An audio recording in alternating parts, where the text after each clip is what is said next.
Good morning, everybody. Hope everybody's having a great start to your day. We are live on Rumble. Good morning, live on YouTube. Good morning, live on X. Good morning, live on Facebook. Live on LinkedIn. Live on Instagram. And live on TikTok. Tell me your locations as we will be getting started in about 45 seconds. Today's book of the day is my latest, called The Sales Discipline System, using the 8 key disciplines of top salespeople in any industry and to say goodbye to up and down months and inconsistent habits. You can get this book for free at salesdisciplinebook.com, or just go to workonyourgame.live. Workonyourgame.live. It has links to all the books of mine that you can get for free.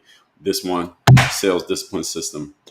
And it is a system. This is not just a bunch of motivational tips. This is a system. I think in systems, I speak in systems, and I teach people in systems. So again, you can get that at salesdisciplinebook.com. And if you want to step your sales game up, again, salesdisciplinebook.com. You could be an individual salesperson. You can work at a company as a salesperson. You can be a sales manager. Sales Managers is a great book for you all to get to everybody on your team. Tuscaloosa, Alabama. Good morning, King Works 21 over there on Instagram. Nikki, good morning to you. Please like the live on TikTok. On TikTok, please like the live. We should be at 1,000 likes before I even get into the material. Everybody on TikTok. Nikki said 200K today. All right, we are predicting it. Let's do it. Shina H, good morning to you. Sherry, good morning. Checking in from Michigan. Shout out to Michigan. It's cold in Michigan, but shout out to Michigan anyway.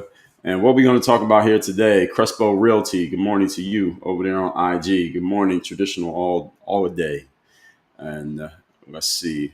Let me make sure we got everything in here. On YouTube, Rumble, on Rumble Studio, where I am broadcasting to Rumble, YouTube, X, and LinkedIn.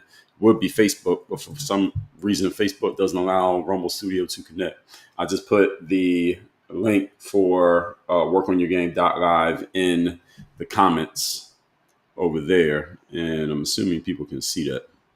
I'm hoping y'all can see that. So I just pinned the comment there. Actually, so it's right up on the screen, so I can pin comments on here. I need to start doing that every time that I'm doing these lives. So let me see what we got. Corona Blue said, good morning, sales agents. Sales agent, what you recommend? You're a sales agent? I recommend you get this book for your team. Sales Discipline System. Tell me how many copies you need. I think we got a 10 copy option on there. I think it's on the page, the 10 copy option. But if you need a certain number, then just send me an email or send me a DM. As a matter of fact, my assistant will see it and we'll get back to you and tell you. We'll make a custom offer for you if you need a certain number of these books. Salesdisciplinesystembook.com. So the topic here today is Project 2025 actually happening? That's what we're going to discuss here today. Project 2025. All of you know about or have heard about Project 2025. A lot of Donald Trump's political opponents were using the idea or the concept of Project 2025 as an offensive weapon against him in the summer of 2024, saying that, hey, you all can't vote for Donald Trump because he's going to implement Project 2025. And there were black people saying, hey, you can't vote for Donald Trump because he's going to do Project 2025. It's going to be terrible for black people. Or, hey, if you're not a billionaire, you better look out for Project 2025 because it's going to further suppress and oppress all the rest of us. So nobody should vote for Donald Trump unless you happen to be a rich white man, because Project 2025 is going to destroy everybody. That's what we were told in the summer of 2025. And Kamala Harris pressed that one pretty hard. She pressed on the gas on that one pretty hard. This whole Project 2025 thing, this boogeyman that you should be afraid of. And unfortunately for Kamala, her message actually did land. People heard it. People heard her talk about Project 2025.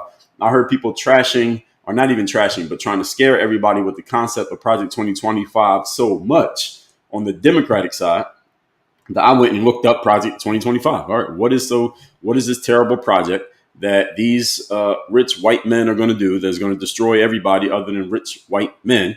And I did an entire live stream on this concept. Let me find that video, because I mentioned it to you all yesterday that I talked about Project 2025 last summer. But let's see, Project 2025. So it's showing the live that I'm doing right now. But I talked about Project 2025. I'm trying to find a longer one. So I thought I did 3 hours. Actually, I did do 3 hours. I did more than one video on Project 2025. Now that I'm looking it up. So 6 months ago, I think at the beginning of the this current Trump administration, it says 6 months ago. So this was probably in December. So probably after Trump won, I did Project 2025, a 2-hour video on that. Then I did a series on it. I did a 2-part series 6 months ago. So yes, I did 4 hours. I thought I only did 2 hours. I did 4 hours on Project 2025, 2 separate videos. And then I put a whole bunch of clips out about Project 2025 on YouTube. Again, you can find these videos from a couple months back. So what we're going to talk about here today is Project 2025 happening? What exactly is Project 2025? Should anybody be worried if you're not worried already about anything happening in the Trump administration? So what is Project 2025? For those who don't know, it's a 900-page policy blueprint that was published in 2023. A lot of people don't know that. It came out in 2023 by this group called the Heritage Foundation. Now, the Heritage Foundation is one of these think tanks. They call them think tanks. What these are is a group of people who get together and they come up with policy ideas and suggestions and plans that they then submit to political entities. And they say, hey, here's some ideas that we have about what your political party should do for helping people with this and this and this. Basically, they give them a blueprint of a plan of something that you could possibly implement. So they're kind of like, in a way, they're kind of like being consultants, and they're like prospective consultants. So they show up with, hey, here's an idea of how we can help you. Hey, these people say, here's how we can help you. These people over here say, here's how we can help you. And they all submit projects, kind of like an RFP, request for proposals. And everybody gives in their proposal of what they think your political party should do. That's not exactly how they work, but it's kind of the idea. So this group called the Heritage Foundation, this was created in partnership with 100 different conservative organizations. So these people are clearly conservative. They're raising their hands on the conservative side. And they all got together and they came up with this plan, this 900-page plan for what they think the conservative political side should do starting in 2025. They made this plan with the assumption that the Republican side would have control of the government by 2025. So it was a good bet. They made a 900-page plan betting on the Republicans having control, and the Republicans did get control. So I don't know what they would have did with this plan had they lost. Maybe they would have just revamped it and said, all right, this is Project 2029. And saved it for 4 years later. But the official title of Project 2025 is not Project 2025. The actual title of the project is Mandate for Leadership. That's actually the name of the project. And the document outlines a detailed roadmap for the next Republican president, which became Donald Trump, to radically restructure the federal government. That's what these conservative think tank people came up with. And please like the live over on TikTok. Let's get to 10,000 likes, please. So they are talking about restructuring the federal government. The main focus areas included dismantling or eliminating certain federal agencies, such as the Department of Education. So that was part of their suggestion. Understand, Project 2025 was not made by Donald Trump. And Kamala Harris kept trying to say, this is Donald Trump's plan. He's going to do Project 2025. So the flaw in Kamala's messaging was that she was trying to pin it on Donald Trump. And that was factually incorrect. Now, I told you all many times that facts don't matter. And when you say facts don't matter, a lot of people say, well, what about this fact? What about that fact? What about the third fact? Well, the fact that Kamala was trying to use a fact that, hey, Donald Trump is going to implement Project 2025. This is his plan for if he wins. And Donald Trump repeatedly said, no, Project 2025 is not my plan. And Donald Trump on that point was actually correct. Project 2025 was not his plan. It was a suggestion that he was given by these people on the conservative side, the Heritage Foundation, that said, hey, Mr. Trump or former President Trump, if you win presidency again, here's some suggestions as to what you can do. Now, did Donald Trump know about Project 2025? Probably. Now, he said he didn't know about it. He was probably lying.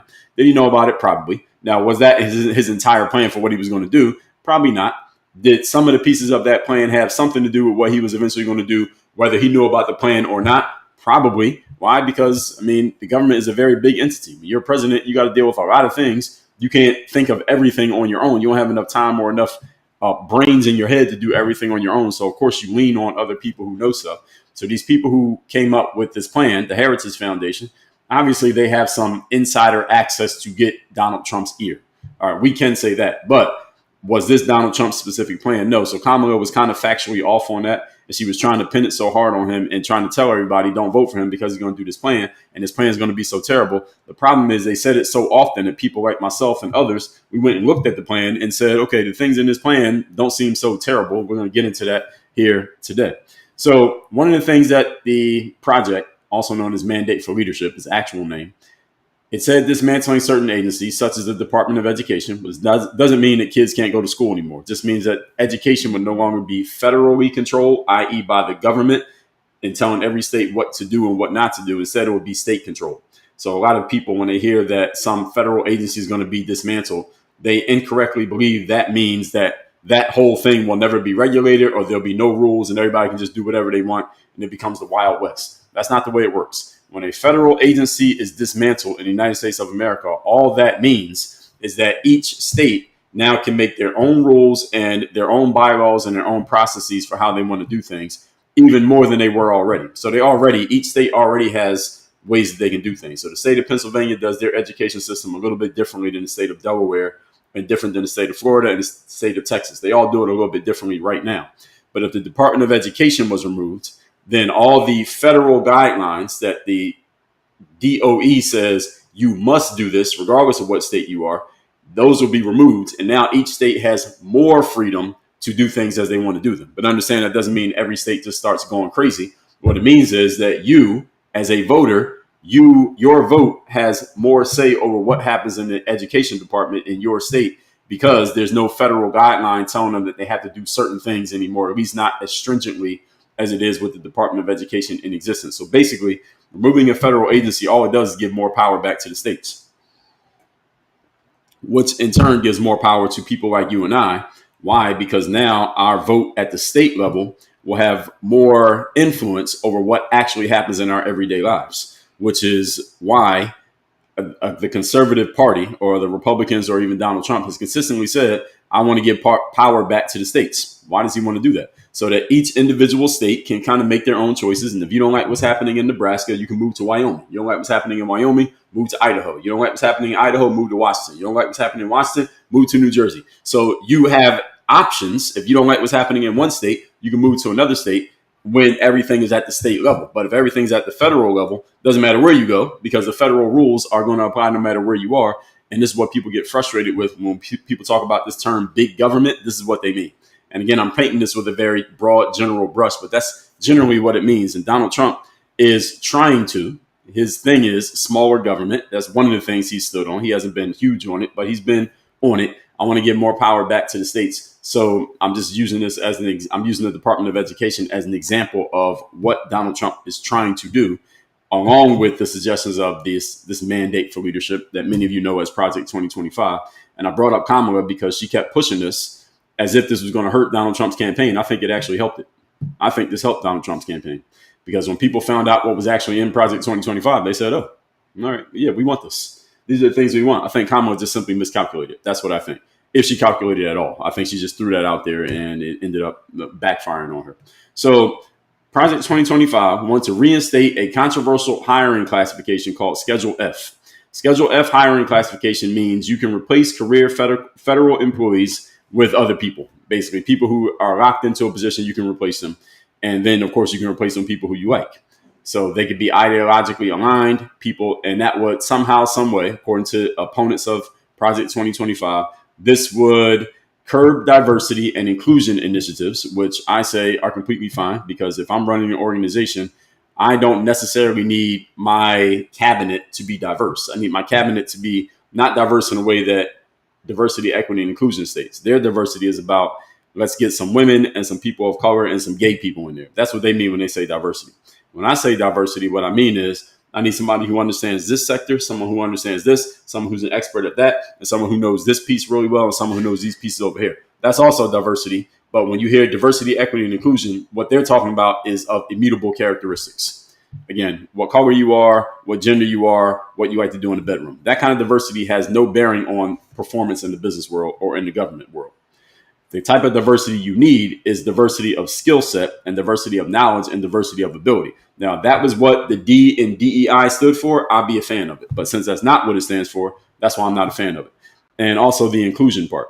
And I'm not a fan of inclusion just as a general concept, because the highest level areas of anything in life are not inclusive. They're exclusive. That's the reason why they're valuable. Most valuable things in life are valuable because they're exclusive, not because they're inclusive. The VIP section in a bar or at a restaurant is VIP because not everybody can get into VIP.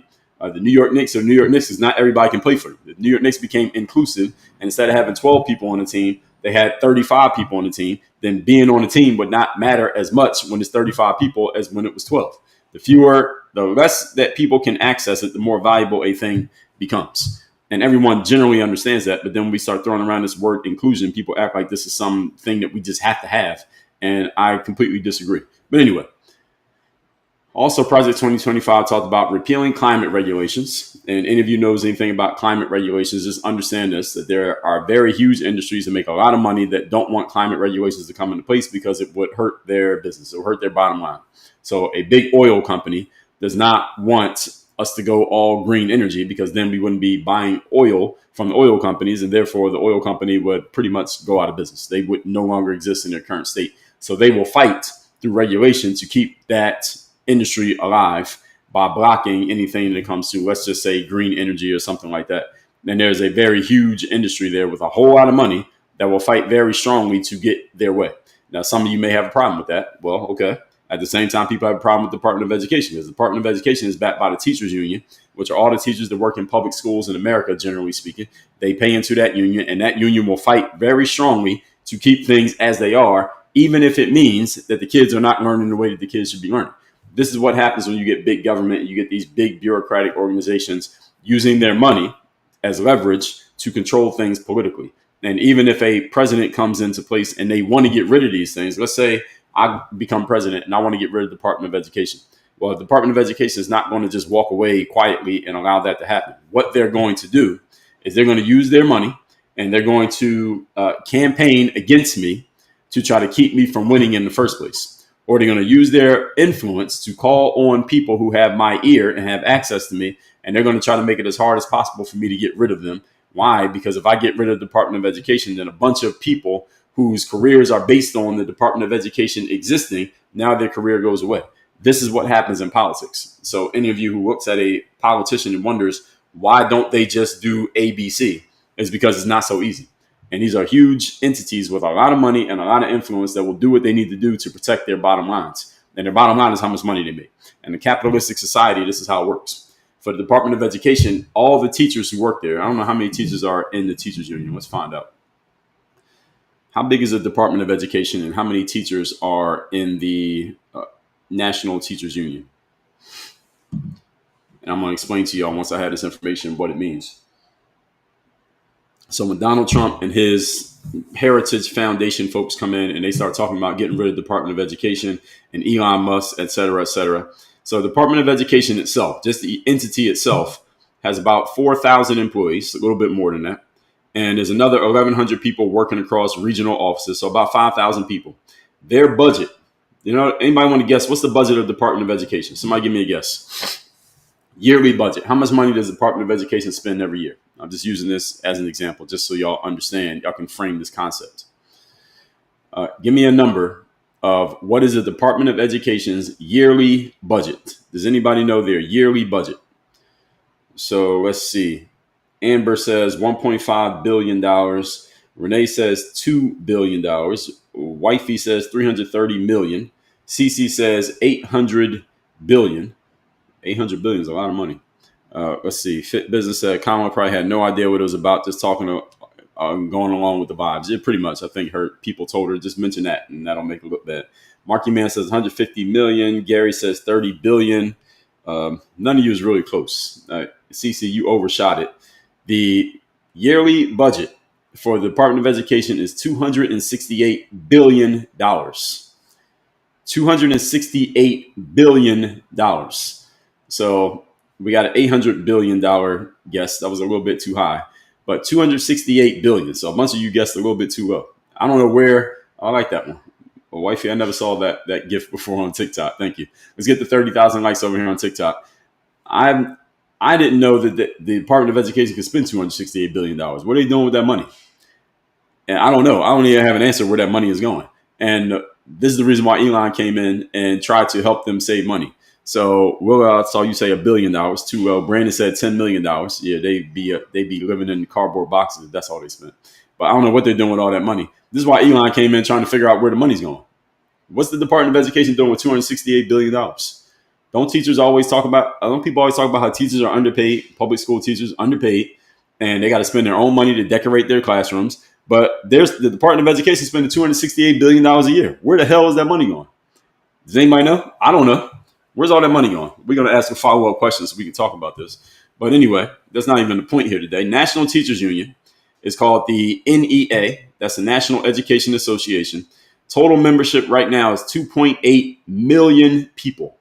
So the Department of Education represents 2.8 million people. Those are the teachers, the support professionals, student teachers, retirees, etc.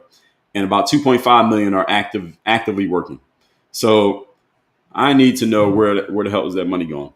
Where the hell is $268 billion a year going with the Department of Education? What are they doing with all that money? We got to get to the bottom of this, even though today we're talking about Project 2025, which we're going to do. But I'm using this as an example to tell you why the Heritage Foundation wants to get rid of some of these entities because of this shit. What are they doing with $268 billion? So the Department of Education doesn't run schools. It does not hire or pay teachers. And it doesn't educate a single person, yet it has a budget of $250 billion. Where's the money go? Okay, so $120 billion go to federal student aid. So your Pell Grants come from the DOE. Student loans, federal student loans come from the DOE. Work study programs. I had a work study job in college. That comes from the DOE. The loan forgiveness program that Biden came up with or that he touted, that comes from the DOE. So federal financing is $120 billion, so damn near half the money. $80 billion are grants to states and districts. So this is money that they give to a certain state or a certain district. So special education comes from the Department of Education. English language learners, so kids who need to learn English, school lunch programs, emergency relief. All right, these are called pass-through funds. So DOE is like a middleman. So they basically take the money and they hand it to whoever they want to hand it to with strings attached. So you got to follow our rules, we'll give you money. You don't follow our rules, you don't get our money. Again, this is how the schools get fucked up. $8 billion goes to bureaucracy, administration, and enforcement. So this is the salaries for their 4,000 employees, civil rights investigations, regulatory enforcement, and collecting data. All right, that's not a ton of money, but it's still a lot of money. $8 billion spent on people who don't even work in the classroom. And then about 10 to 20 billion go to pet projects, pilot programs, and political grants. So equity initiatives, diversity training, teacher pipeline, evidence-based curriculum, charter school support, if they give any charter school support. There's a whole conversation about that. So the DOE is essentially, well, this is what y'all got to understand, because all these pieces, this is what people try to tell you that Donald Trump's going to destroy. There's not going to be any special education programs. Remember people were saying that if Donald Trump destroys the DOE, there won't be any special education. Or there's not going to be any school lunches, because their argument is the DOE puts money towards all these things. I just read it to you, that the DOE ostensibly puts money towards all these things. So if the Department of Education goes away and Donald Trump and his Project 2025, old rich white man, they want to get rid of that, then how are we going to get special education? How are we going to feed the kids? Here's what they didn't tell you. Okay, here's the part that you got to catch. And here's how they pull the wool over your eyes and how they lie with data. That the Department of Education is simply a redistributor of money. They are not an operator. The money is not coming from the Department of Education. The Department of Education is just a system that takes the money from the government and then they give it out to everybody else. So the Department of Education is like a middleman taking their tax off of the top. They're skimming off the top and making money while distributing money that's not even theirs to entities that are not even them. That's what the Department of Education does. What Elon Musk was trying to do is get rid of entities like the Department of Education and others like them who are simply middlemen who are doing nothing effective. All they're doing is getting in the way, taking a cut off the top while distributing the money the way that they want to distribute the money. And Elon's like, why the hell are they even existing? Again, with the mind of an entrepreneur, this is the way he looks at things. Why are they even there? We don't need them. The money is coming from the government and is going to the states, the departments of education. Why don't we just give the money straight to them and cut out the middleman? Because every time you deal with a middleman, you got to pay the middleman's tax. He said, how about we just get rid of them? And again, y'all saw what they did to Elon when he tried to do this. So for those of you who don't understand why people were backlashing against Elon, is because this entity that has a budget of $268 billion, he was trying to get rid of them. How many people do you think is affected by a budget of $268 billion? A whole lot of people. This is why they start pushing back on Elon Musk, for example. And this is all part of this whole Project 2025 pushback. So 90% of actual education funding still comes from state and local governments, not from the federal. By the way, let me say that one more time. 90% of educational funding where you live comes from your state and your local government. It does not come from the federal government.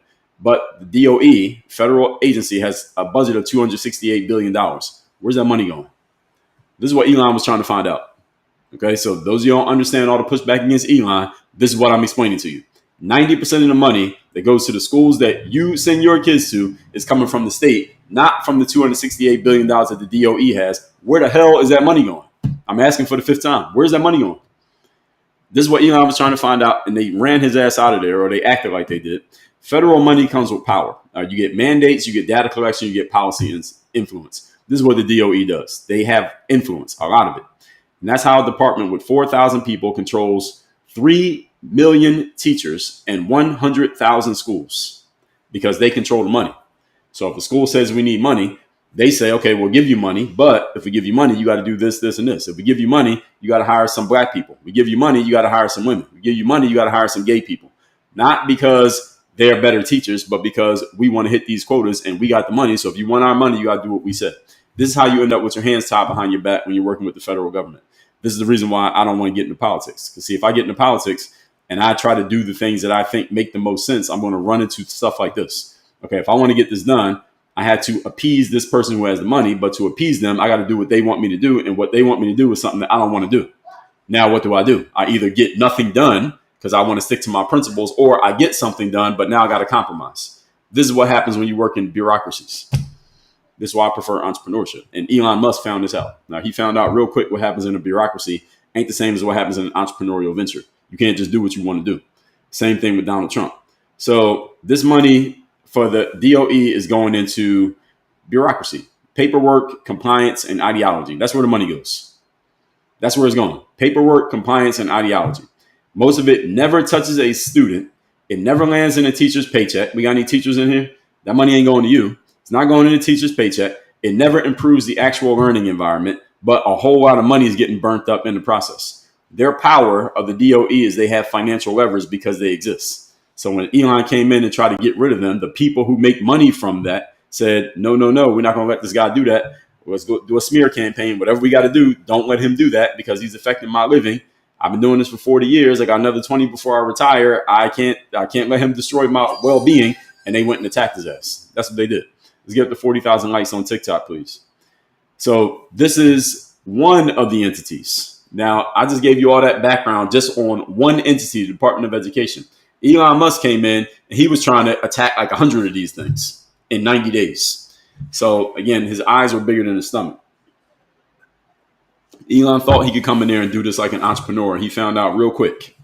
You can't do it that way. Donald Trump found out in 2017. Oh, he thought he could come in there and just drain the swamp. Yeah, you thought you could drain the swamp. All right, the alligators are waiting for your ass to try to drain that swamp. All right, this is what happens. And Project 2025, their suggestion is that we do this. Elon Musk came in as a result of the ideas behind Project 2025. I'm not even saying Project 2025 told Trump what to do. What I'm saying is the concept of we need to cut out some of these bloated bureaucracies. That concept, whether Trump already knew about it or Project 2025 planted the seed in his head, whatever, this is why he brought in Elon and said, okay, let's do this. And Elon and Trump found out it ain't as easy as it looks from the outside looking in. As we say, real life tends to differ from the lab test. So the goal of the whole thing was to consolidate executive authority. That was the whole point.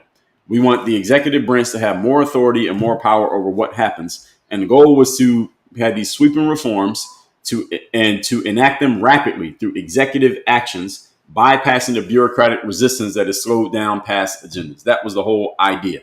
Let's just do it through executive orders and executive actions. This is why you get the blowback of what we just talked about yesterday, that No Kings protest. The reason there was a No Kings protest is because people on the political left who don't like Donald Trump already are looking at Donald Trump and they're saying, this guy is trying to do a whole lot of things without going through us for approval first. He's trying to do it without us. We can't let him do that.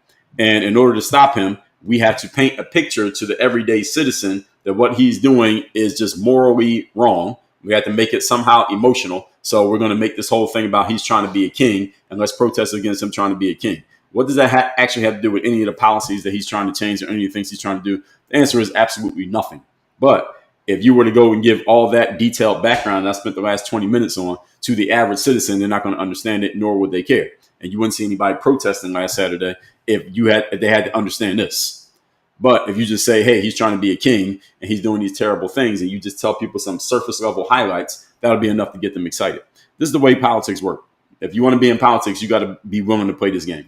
This is a game you got to play to get in politics. And everybody who's in politics, the people whose names you know, last week when we tried to name people, we couldn't name more than 40 people in Congress, even though it's 535 of them. We only named 40.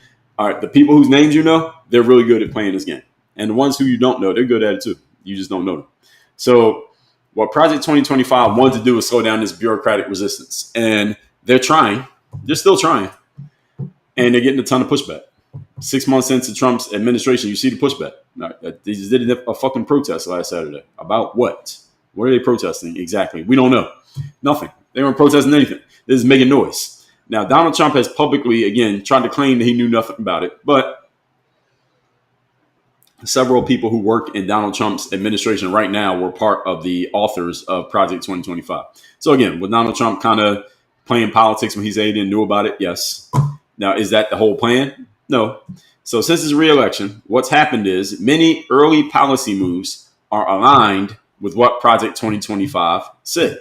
So some people are saying, Donald Trump's political opponents are saying, Kamala told y'all he was going to do Project 2025, and look, he's doing Project 2025.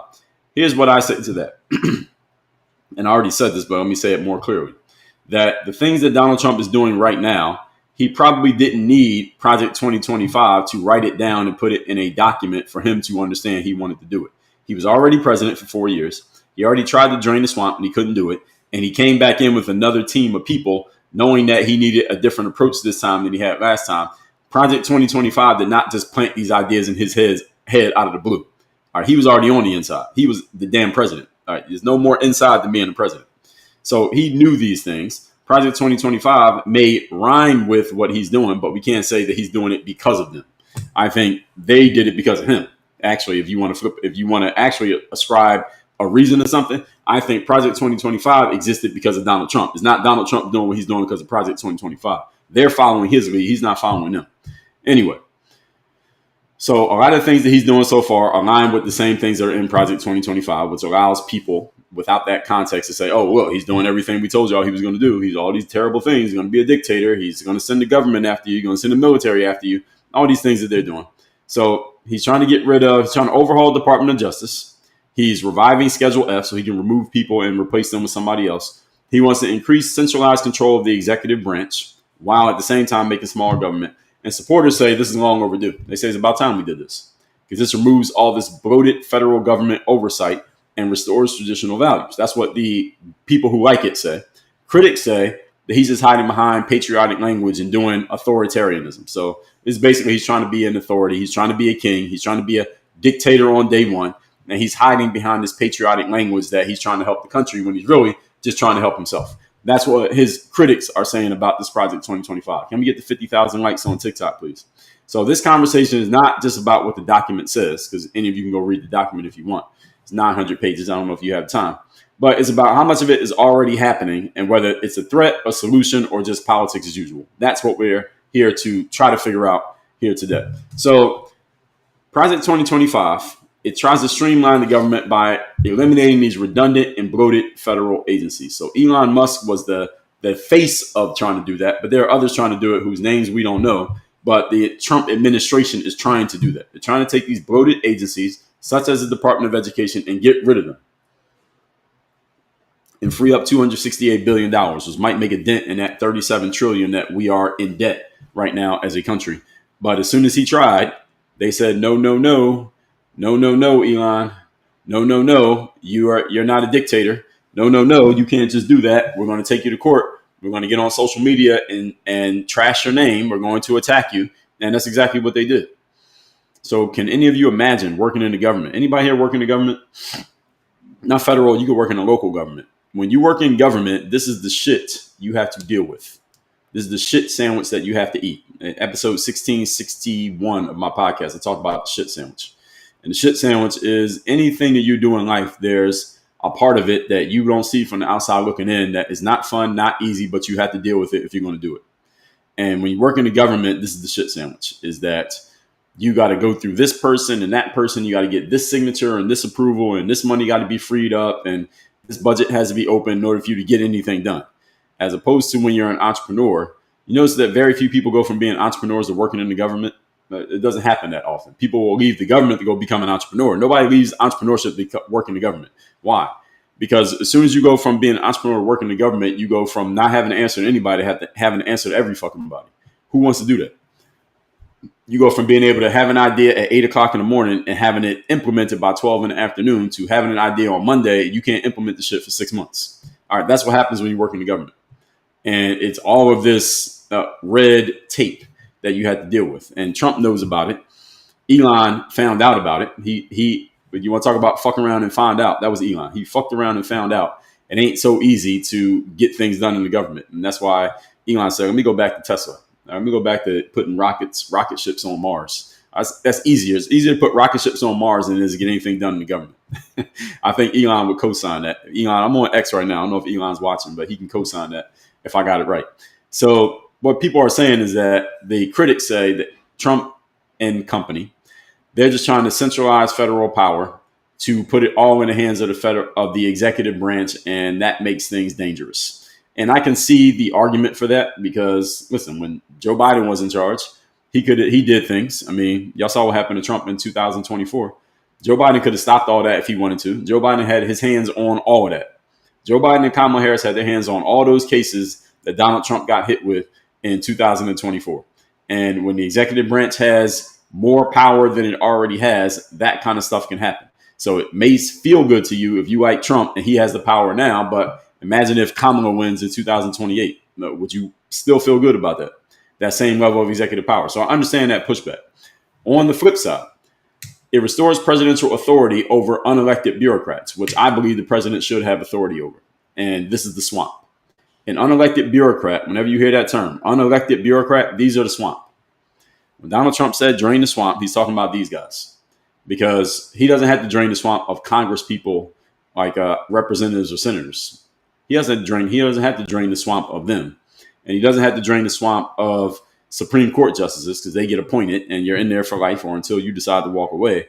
But these unelected bureaucrats who are based on the way the government is set up, he can't fire them. That's the swamp. So anytime you see a president come into office and they're trying to get things done and they can't get things done, you're looking at the president like, why are you not getting things done? You said you were going to do all these things in your campaign. Now here you are, you're not doing these things. One of the reasons they can't always do the things is because there are unelected people who are not voted in, who have jobs in the government that literally cannot be fired. So what if those people don't like you? What you going to do? What would you do? This is an open question. I'm asking, what would you do? You can't fire them. They have a job and they don't like you. So they're trying to stop you from everything you're trying to get done. And you can't get things done all on your own in the government. You have to go through other people, and they know people who can block you. What do? You can't get anything done. And this is what Trump's trying to do. They're trying to get these people out so he can get things done. And this is the job. This is the stress that comes with working in the government. This is the reason, again, Barack Obama, Look at him when he went into office. Look at him when he came out. All right, that's not natural aging. All right? That's 20 years of aging in 8 years because of this shit. So this is what they're trying to do. So others say, the critics say that here they are undermining civil service neutrality by replacing career officials with loyalists. I say, so what? That's what I say. I say, so what? As everybody likes to say, elections have consequences. Don't people like to say that? And notice people only say that when the person who won the election is the person that they like.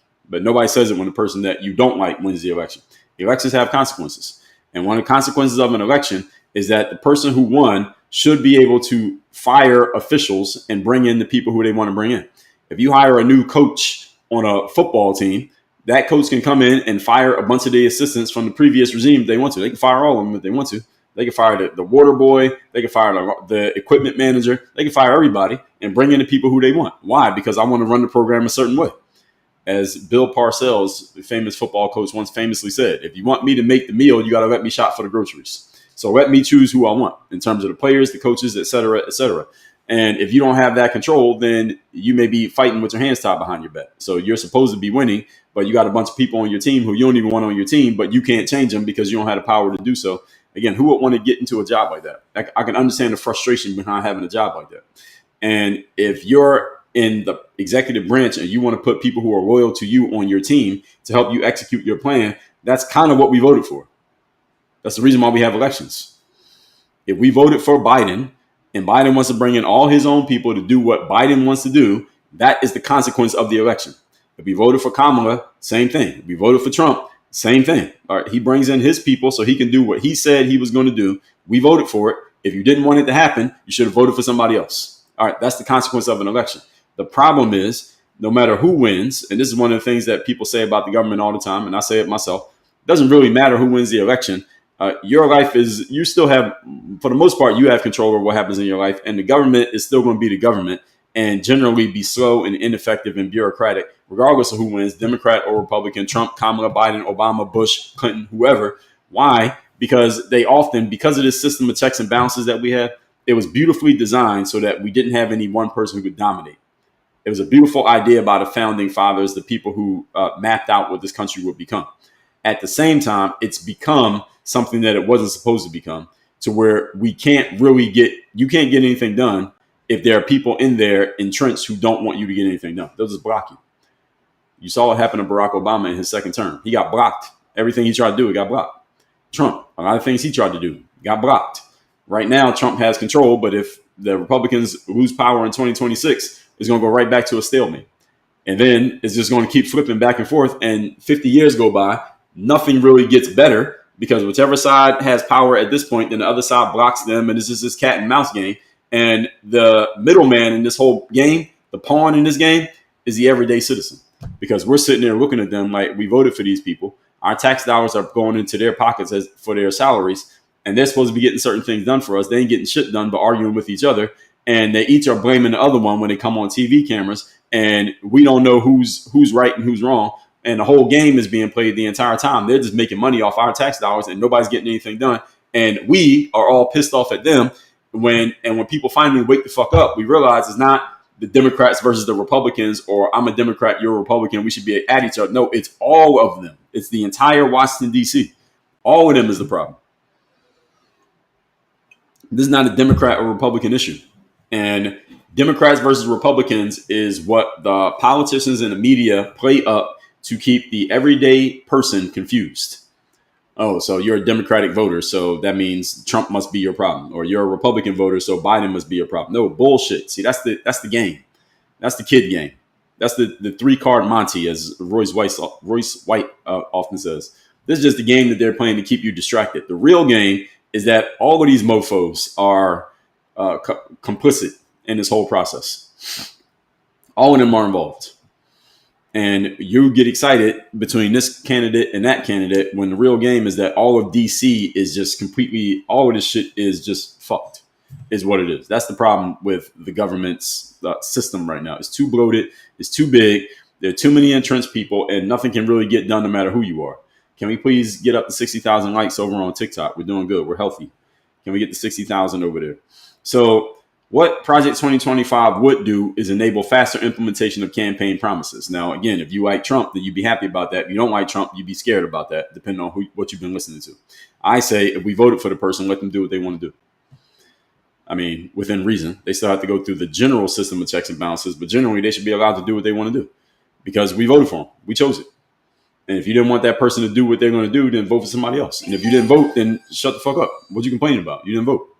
So it goes the way it goes. But if we have this system as bloated as it is, again, things are going to go on and the government will never be able to really help people get to where they want to go. And there's a lot of people in America who are of the belief that the government is supposed to help you. I don't believe that. I would suggest that you don't fall into that belief, but I can't convert everybody to understanding this.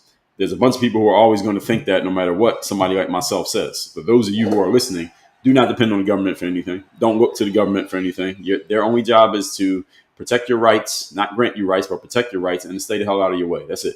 Anything else you're expecting the government to do, I would suggest you stop. You kill that expectation. Perish the thought.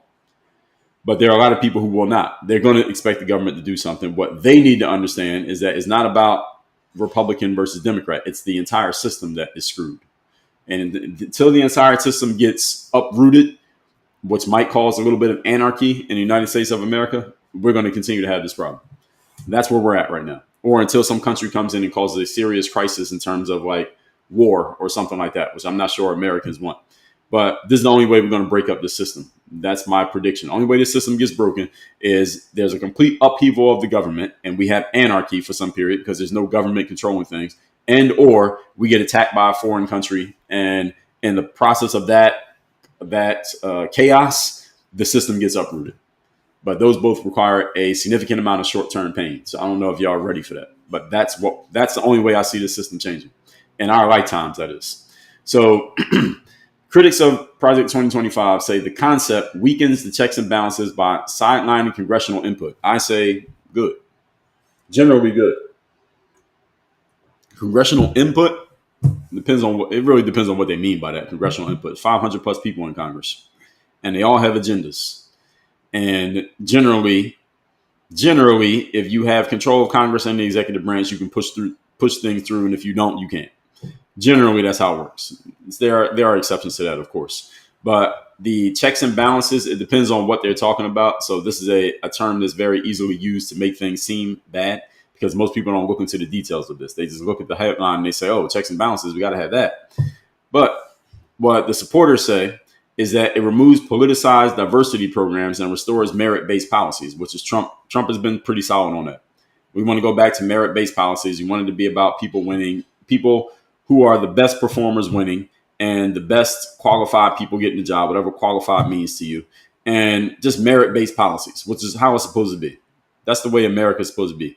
America is designed for the everyday person to be able to come here, work hard, and create a better life and move their family up generation by generation, should be able to move up and do better than the previous generation.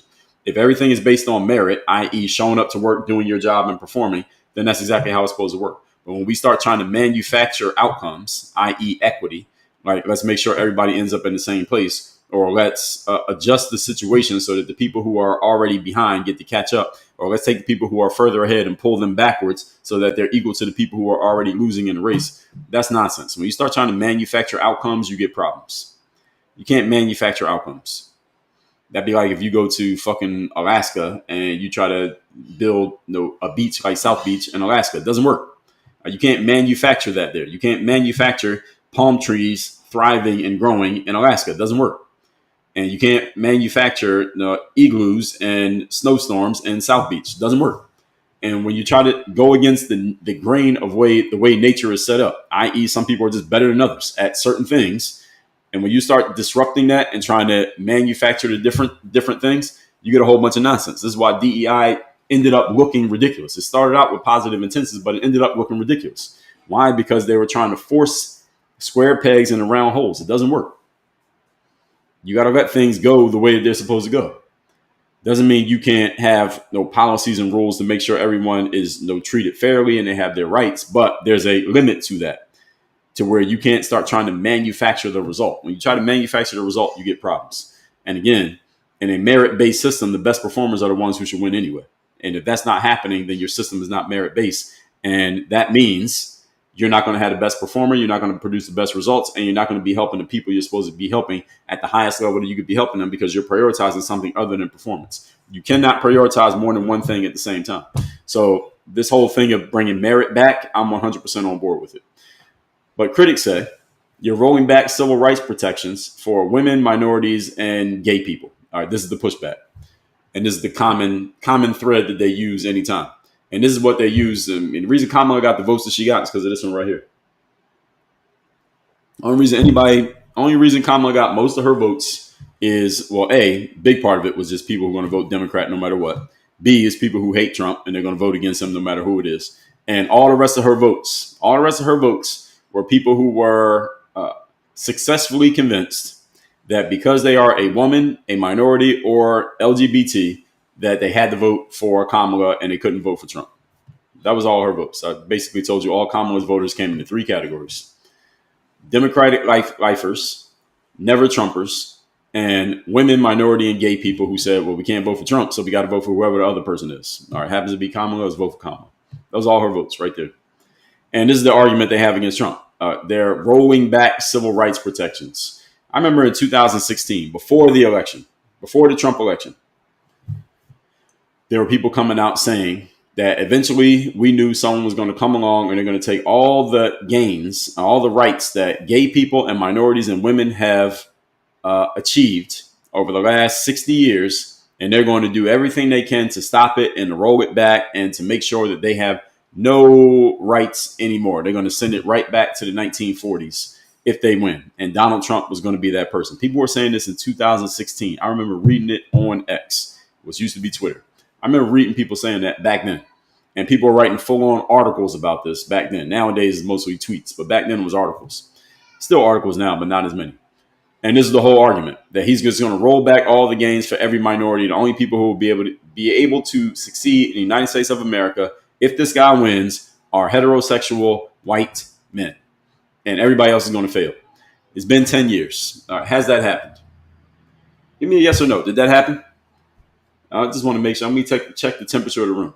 Is that what happened? That over the last 10 years, the only people who can succeed are heterosexual white men, and everybody else, if you're a female, gay, or brown, black or brown or minority, you can't win. Is that yes? Is that the way it is? Or no, that didn't happen?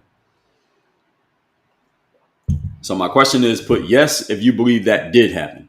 That the only people who can succeed in the world today are heterosexual white men, and the minorities, gays, and women are screwed. And put no if that did not happen. Because people were saying this in 2016. So I'm saying yes, that did happen, or no, that didn't happen. So I see a couple of yeses. I just want to make sure y'all understand the question. So Maggie said yes. A bunch of you are saying no. And a bunch of you are saying no. Now, my perspective is no, that didn't happen. No, that didn't happen. That what gains were rolled back for women? What could women do in 2015 that they cannot do in 2025? If somebody has an answer to that, tell me what it is. What could a gay person do in 2015 that they can't do in 2025? If there is something, what is it? What could a black person do, or a person who's not white do in 2015 they can't do now? Someone said rights to our bodies. You have rights to your body. I'm assuming you're a female. What right do you not have to your body right now? What reproductive right? Maggie in Montana, what reproductive right do you not have right now today? Name it. So I'm asking the question, what right do you not have? And a couple of you are saying abortion. You can't have an abortion? Since when? How can you not have an abortion? Abortion is still a thing. All they did was remove it from federal mandate. It's not a federal mandate anymore. You would just have to go to a certain state to get it. And that's all. So someone said, a bunch of you are saying abortion. You can still have an abortion. What are you talking about? Golden Day said, I'm in Texas, it's not allowed. Well, you got a car? You got airplanes here. You can go wherever you want. You can go somewhere and you can still have an abortion. So what are you saying? Maggie said privacy for medical records. Anything that's on the internet, you don't have any privacy. Maggie, you have no privacy. So privacy, I'm striking that one down. I can't give you that. I can't give you privacy as an argument. Any of you who's using the internet, you have no privacy. I don't know if that's news to any of you, especially those of you on social media. You sign up for a social media account, you have no privacy. You got a smartphone, you have no privacy. You gave that up. As soon as you turn that phone on, you gave up all your privacy. So privacy is not an argument here. So my question is, what could a woman do in 2015 that you cannot do in 2025? And a couple of you said abortion.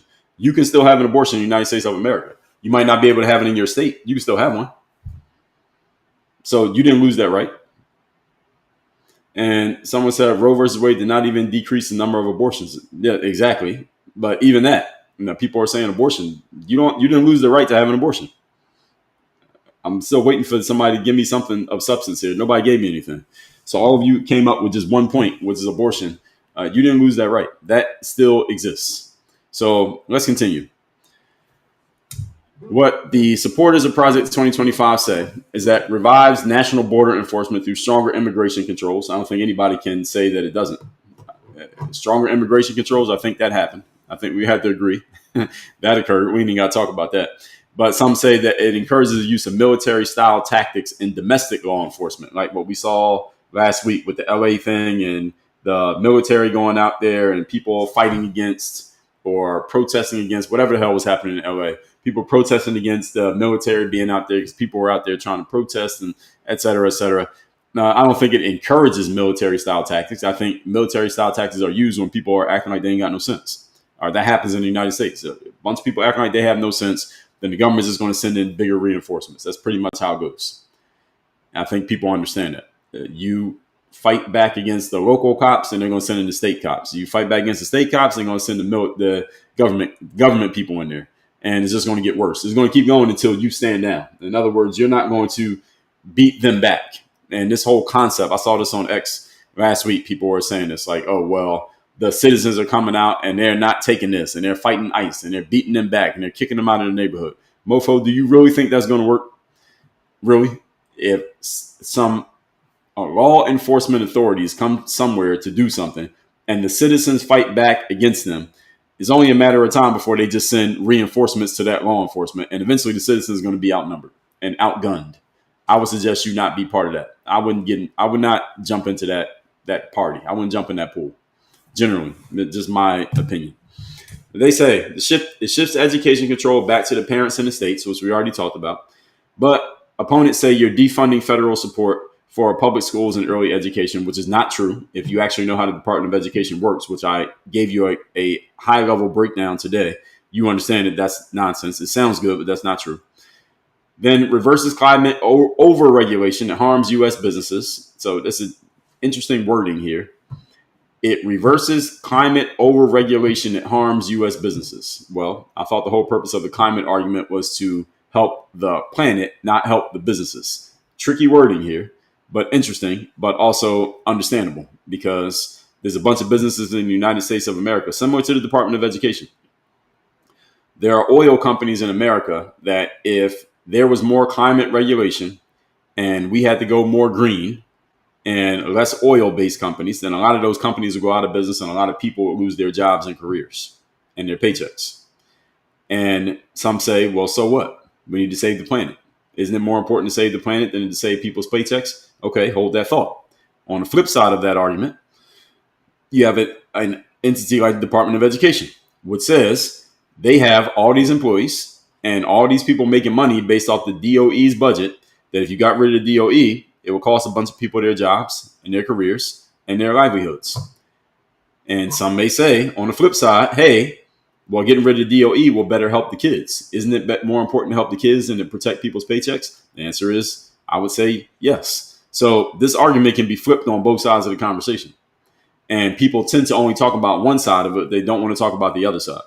And again, this is where the government things get tricky. And this is where you get the debates and politicians is picking and choosing and handpicking whatever data or facts they want to share and making it sound emotional. Then they get a bunch of people excited. Then they try to dunk on you on social media or on some debate. And nothing ever gets resolved because you can never have a full conversation where all the logical points are laid out on the table and we figure out what actually makes the most sense and figure out a compromise here that makes sense for everybody, because we never even get to that point because your favorite politicians, most of these people don't know nearly as much as you think they know. They know enough to repeat their talking points and to win a debate on X, on social media in the comment section. That's what they know enough to do. these people don't really want to solve the problems, because if it was all about, the government is all about really solving problems and really getting solutions for people, all your favorite politicians whose names you know, most of them would not have a job, because it would be performance based, not whatever it's based on now, which ain't performance. It'd be based on intelligence and who actually knows stuff and who can explain things and who can break things down and who can get in the room and let's figure out what makes the most sense in terms of compromise. If that was what it was about, your favorite politicians whose names you know would not be in politics. They're in politics because they know how to campaign, they got donor money, and they know how to manipulate people's emotions. That's how you get people excited. But actually solving problems don't require any of those things. So look at someone like Elon Musk. Elon Musk is not a guy who dunks on people on social media. He's not really that good at it. He's not a guy he's not even that super articulate, honestly. He's not some captivating public speaker, but he gets things done. But look what happened when he got into the government. That is a good example, very good example. When he got into the government, look what happened. When you don't have the ability to win the press conference, you can't survive in the government, especially when you're being attacked. Now look at somebody who is really good at playing the internet game on social media in terms of politics. Look at somebody like AOC. What did she actually accomplish professionally, business-wise, or for humanity outside of being in the government? What did she accomplish in her life? Nothing. She's not done anything. But she's a very popular politician because the skills required to actually produce real results in a world that is performance-based, look at Elon Musk, is a completely different set of skills required to succeed and sustain in a world that is optic and politics based like the government. Look at AOC, look at Jasmine Crockett, look at these people. What did they actually achieve in their lives professionally? Most of you can't name one thing, but they're very popular politicians because the skill set to be good over here is a completely different skill set than what it takes to be good over here. Elon took the skill set that works in the real world, the open market, and he's clearly succeeded in it. And he tried to bring those skills to the government, and look what they did to him. I keep using this as an example because I want y'all to get this. This guy has actually achieved in real life, real results in an open market where it is Wild West and let's see who's the best. He has proven himself to be one of the best. He brought those same skills to the government and didn't even last 100 days in there. I mean, he was a special government employee, so he really only had 100 days, but he could have stayed longer if he wanted to. I think he said, this is enough for me. I'm good. Let me go back to running my businesses. Let me go back to running my businesses where my skills are actually valued and appreciated. Why did I come in here where my skills I'm being attacked? I have my life threatened. Everybody's coming at me. Why did I do this again? Why did I come here again? Why did I show up to the White House again?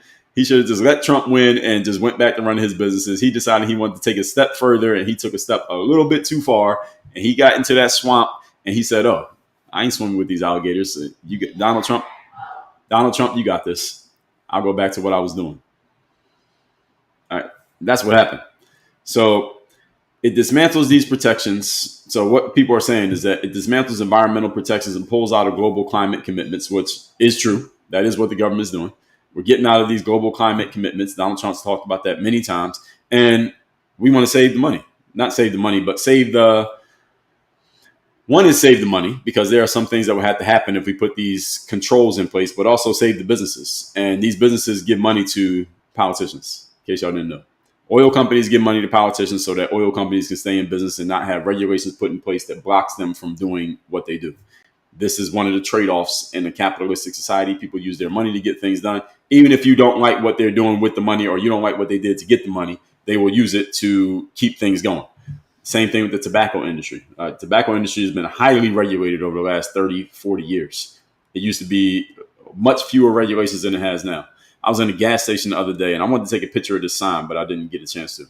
It was a sign up, like, you know, they got the cigarettes behind the counter. There's a big sign up there. I forgot what it said, but it was like basically condemning cigarettes. And there was a big ass sign. It was like the federal, I forget what industry, but the government forced them to put that sign up there. So the tobacco industry has had more and more and more and more regulations put on them over the last 30, 40 years because they've just been losing. But people still buy cigarettes, and the tobacco industry still spends money lobbying to be able to sell their stuff. And in a perfect world, you wouldn't even be able to buy cigarettes. They would just get rid of them completely. But anyway, refocuses the federal workforce towards aligned, mission-driven leadership. That's what the pros say. But the critics say this increases the risk of ideological purges across all departments. I say, so what? What's wrong with that? Again, if I won, I should be able to put in the people I want to put in place. You want me to make the meal, let me shop for the groceries. It empowers religious Americans through stronger First Amendment protections, which I don't think anyone should have a problem with. But cons, the critics say, this embeds Christian nationalism into policy at the expense of pluralism. I disagree with that. I don't think that's really happening. That sounds good. And people use this term Christian nationalist as if it's some type of pejorative. What's wrong with being a Christian nationalist? You're a Christian. That means you are a subscriber to Christianity, and you're a nationalist, which means you prioritize your country over every other country. What's wrong with that? Why do people say nationalist as if it's some type of bad thing? When did being a nationalist become a bad thing? I don't know what exactly makes someone a nationalist, but if my definition is clear, I'm a nationalist. Shit, I prioritize the United States over any other country. If that makes me a nationalist, I am a proud nationalist. What's wrong with being a nationalist? And if you happen to be a Christian too, you're a Christian and a nationalist. So I never understood how this became some type of bad thing. What's wrong with that? Anyway, so they're saying this makes federal agencies more accountable to elected leadership, which I think is how it's supposed to go. That's the reason why we have elections. On the flip side, it says strips agencies of independent oversight and legal recourse. So agencies don't have independent oversight, or they can't oversee themselves, and they don't have legal recourse. I say, well, if they weren't elected, why should they be allowed to just do what they want to do? This is what Elon was trying to get rid of. So when Elon came in and he got all that pushback, and people gave you all those stories that sounded really terrible about what Elon was getting rid of, this was the headlines that they were using to make him look bad so he could lose the press conference, so he couldn't move forward and do what he wanted to do. That's how they were pushing back.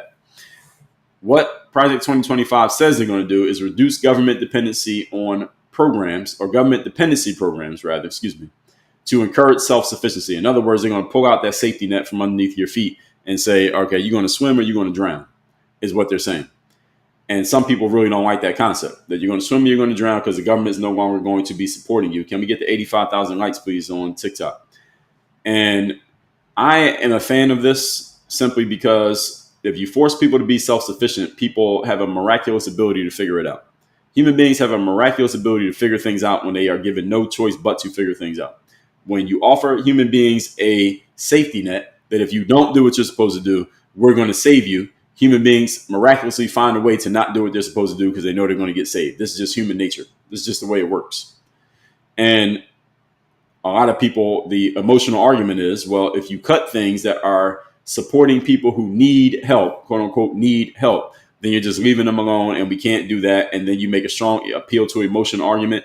And this generally gets so many people excited in a positive or a negative way that this is the reason why they can't do it. The government should do this, but they'll never be able to do it. Because anytime they do it, all you'll do is just pull on the heartstrings of the everyday person. Well, how are we not going to help this person? How are we going to help that person? How are we not going to have healthcare and SNAP and Medicaid and disability support and help low-income families? And you could just make a really strong argument, emotional-based argument for why you have to do this. And I don't think they're ever going to be able to pull this off of removing all these safety nets and just letting people thrive or fail on their own. I don't think it's going to happen. It should happen, but it's not going to happen. All right, this is a utopian idea. It's not going to happen. But I get the idea. Project 2025 targets woke ideology by removing it from the military and the legal systems. I don't see a problem with this. But here's what the critics said. It conflates social justice with radicalism, silencing real concerns. I disagree. Social justice, I'm not a fan of the concept of social justice. Concept of social justice says, let's get a definition of social justice. Give me a definition of social justice. I talked about this many times over the years, but let's get a clear definition so we're all on the same page.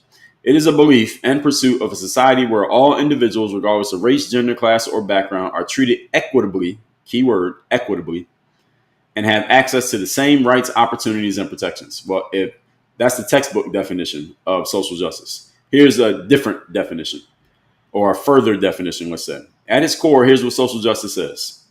There should be fair distribution of resources, power, and opportunity. Key word there is fair. We'll come back to that. Eliminating systemic barriers that disadvantage certain groups. That's tricky language. Upholding human dignity through legal and social reforms. This is another tricky language thing. See, this is how they do it. These are people who are highly educated, usually come from some university degree program, and they are really good with language. and they come up with this tricky language that sounds really good, but they hide what they really mean underneath the flowery language, and they don't tell you the truth. What social justice is really about is about addressing discrimination and structural inequality in programs like education, housing, healthcare, employment, and the legal system. So in the modern usage, they're really just trying to correct historical wrongs. Now, if they say that, now they're exposing themselves. So usually the more radical people, the Ibram X. Kendis of the world, they'll put that out there. Critics say it's a cover for identity politics, overreach, and ideologically driven agendas, which is what it actually is. That's what social justice really is. But again, they don't say that. They give you the good sounding definition. I told y'all this yesterday. When people come out with an idea, there's often a good reason and a real reason. The good reason is what I said at the beginning, that social justice is about pursuing a society where everyone is treated equitably and has access to the same rights, opportunities, and protections. That sounds great. Who has a problem with that? Nobody.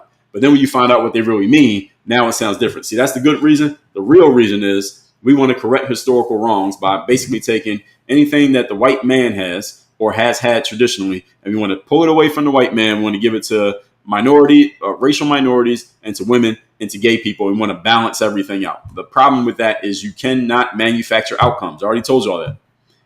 Even if you think the outcome right now is heavily weighing in one direction versus the other, even if that may be true, you cannot manufacture the change. You have to allow the change. You can try to offer some things to facilitate it, but you can't try to manufacture it. Social justice is about trying to manufacture a result. You can't manufacture a result. And if you are going to manufacture a result, one thing you cannot do, you damn sure can't do it with 300 million people. You cannot manufacture an outcome amongst 300 million people. The sample size is too big. And number two, you damn sure can't do it through the fucking government. The most inefficient, ineffective bureaucracy we have in the United States is the government. They can't do it. If you're going to do it, you better call Elon Musk or Bill Gates. People who know how to do large scale things and do it in an efficient way. You better call Mark Zuckerberg or Jeff Bezos. They can do high scale things in an efficient and effective way. The government cannot. So why would the government want to have control over trying to manufacture an outcome? Jeff Bezos can't even manufacture an outcome, but he could try. I would have more faith in Jeff Bezos doing it than the government doing it. But this is the problem with social justice. So this whole concept, equity, I told y'all, equity means we want to achieve equal outcomes. That's what equity means. Equality means equal opportunity. Everybody can try. Equity means everybody got the same outcome. And that's impossible. That's impossible. Access to opportunity. What is that? What exactly does that mean? Again, it's tricky language. Underneath that language, you can pretty much do whatever you want.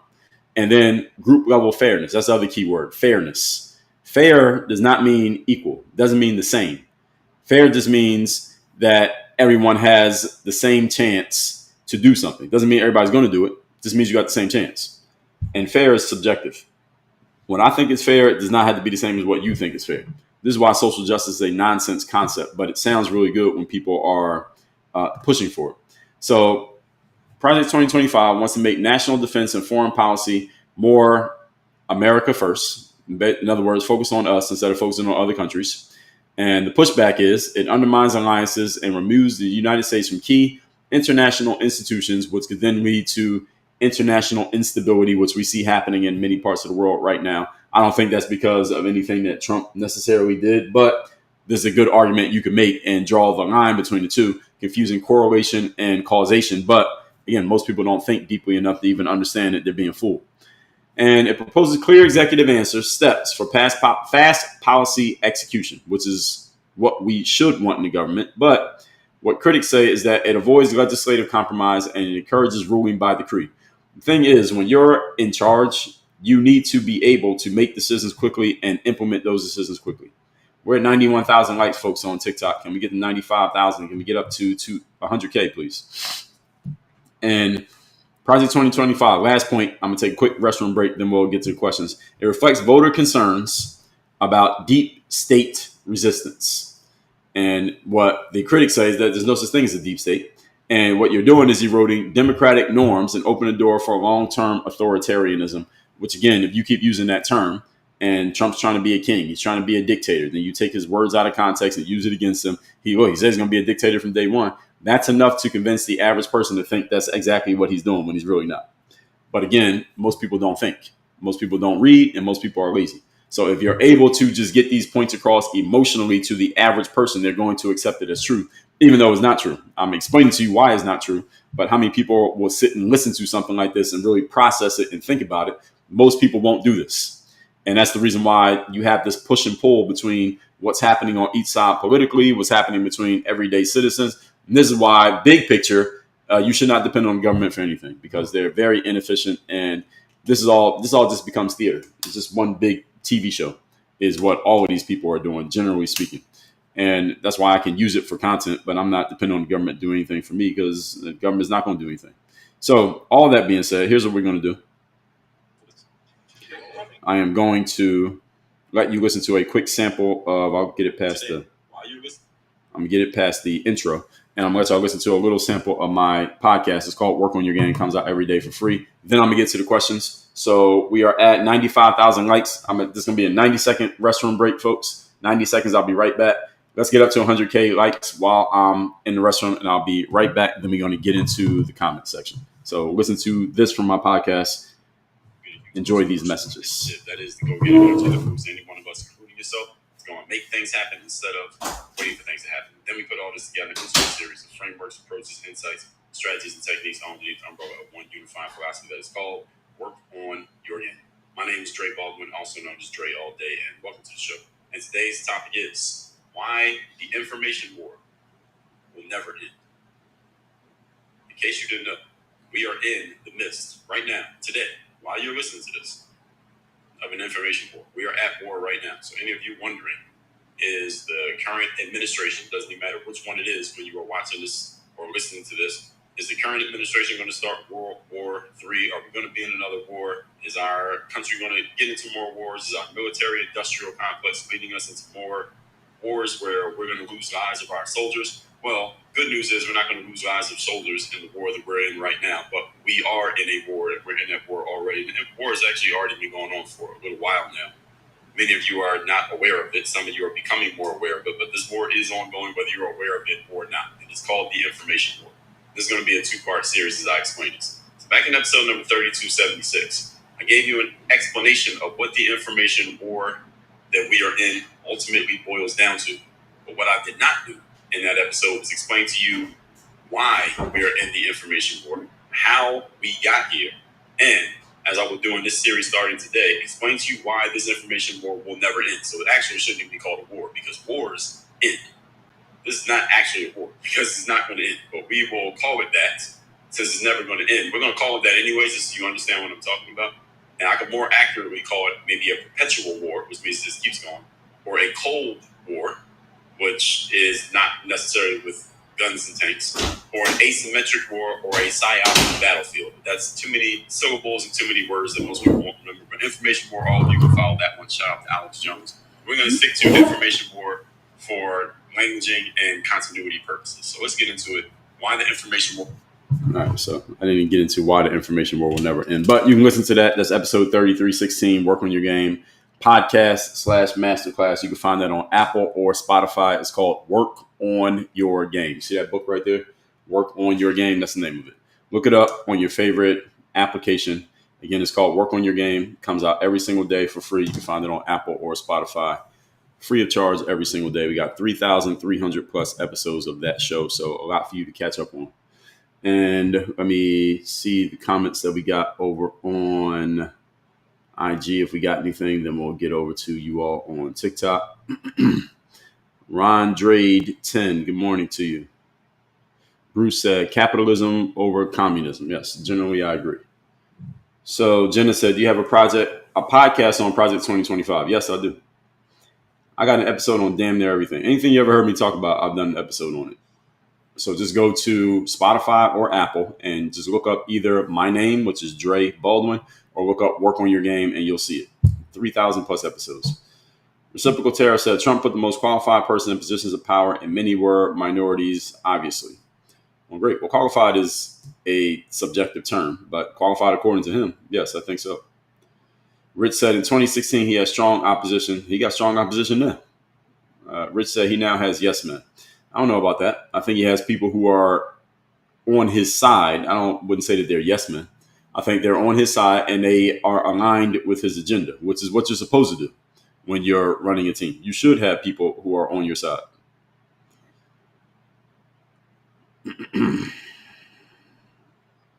So I'm looking through some of these where you with the comments. So Golden Age said, if you don't have money to travel, well, Golden Age, if you don't have money to travel, then you should have took the little bit of money that you do have and purchased some contraception. So then you couldn't have got pregnant in the first place.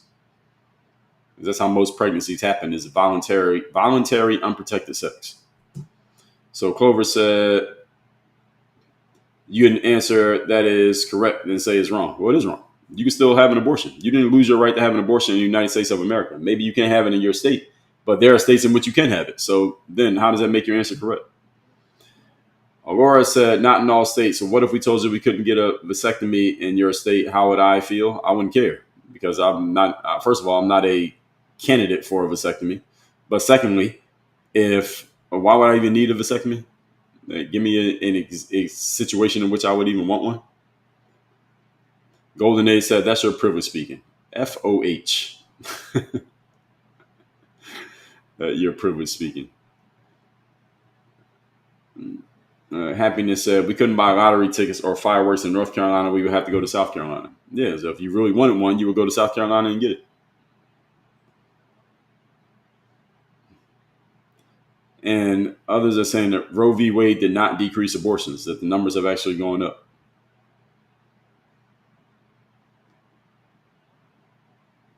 Let's see, Demystify says, you lost the right statewide to have an abortion. Why are you changing the conversation? No, you didn't. Let's see. In what states in the United States are you not allowed to have an abortion versus the states in which you can, ever since Roe versus Wade was overturned? Let's see.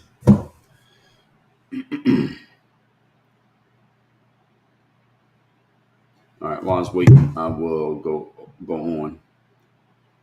Big Mix said, you're looking at the surface level perspective. Bias are taught at home and then trickle into the system.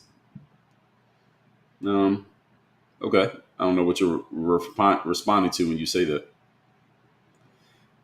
Golden Age says, this is tripping away of rights. That's not true, because first of all, and bigger picture, many of you are trying to talk about, you're trying to split hairs with, you can't do it in certain states, et cetera, et cetera.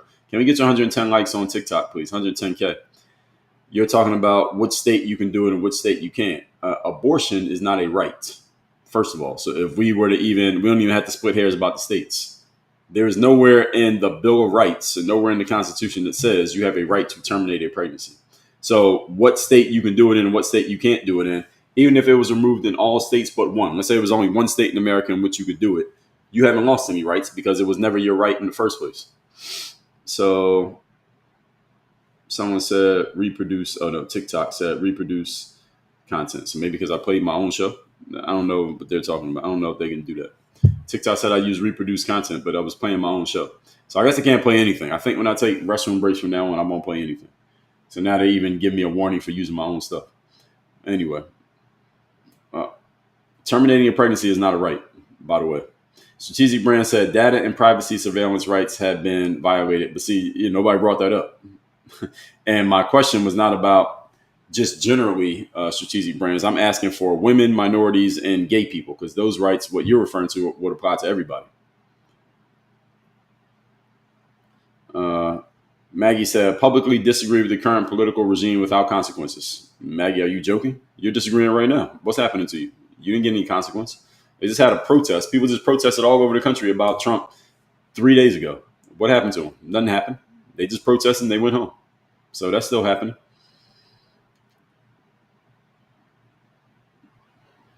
Let's see. Someone's asking about the Civil War. What about it?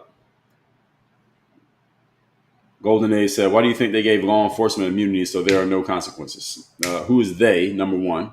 Number two, that didn't even happen. And number three, what are you talking about?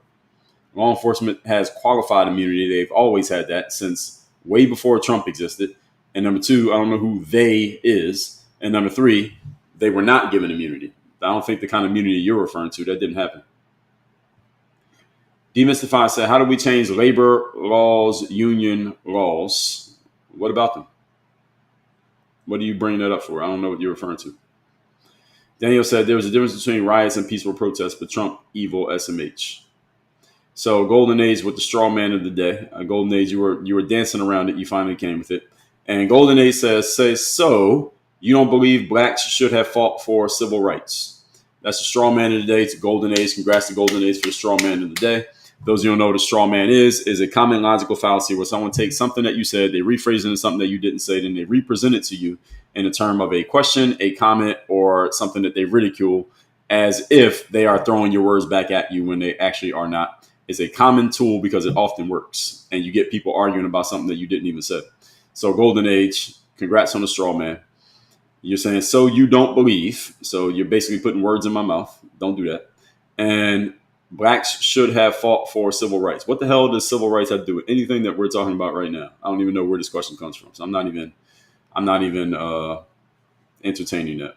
Clover said high level breakdown from Chat GPT. Yes, Chat GPT does a good job of giving high level breakdowns, does it not? Chat GPT does a pretty good job. They can do a better job than most humans can do off the top of our heads. Let's see. Demystify said, is the same Department of Education you went through? No, I didn't go through the Department of Education. I went through the public school system, which is not part of the Department of Education, as I explained. School system is not part of the Department of Education. All they are a middleman that distributes funds. They are not the system itself. They're not the school system.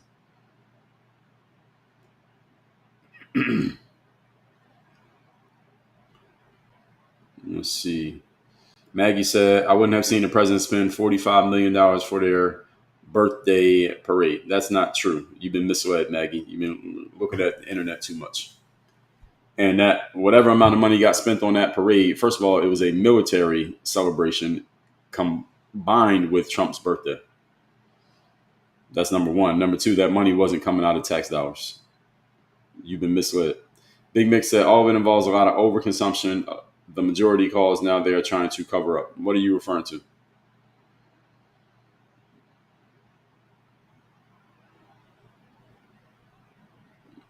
Let's see. Maggie said Trump was probably the least qualified candidate compared to Harris. According to who? Not according to the people who voted. Maggie, according to the voters, Trump was the most qualified. That's why he won. I don't know what argument you're making.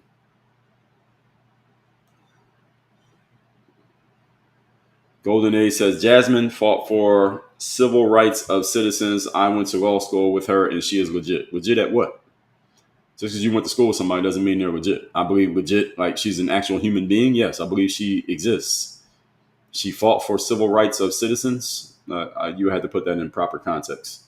But you going to law school with her is an anecdotal fallacy. Who cares if you went to law school with her? And I don't believe you anyway. So Clover said, so you're saying it's a completely different skill set. This is another straw man. Maybe it's a straw man. I don't know what you're referring to here, Clover Hillbilly. So I don't know what your question is. Your question is out of context. So you have to give me context so I know what you're responding to.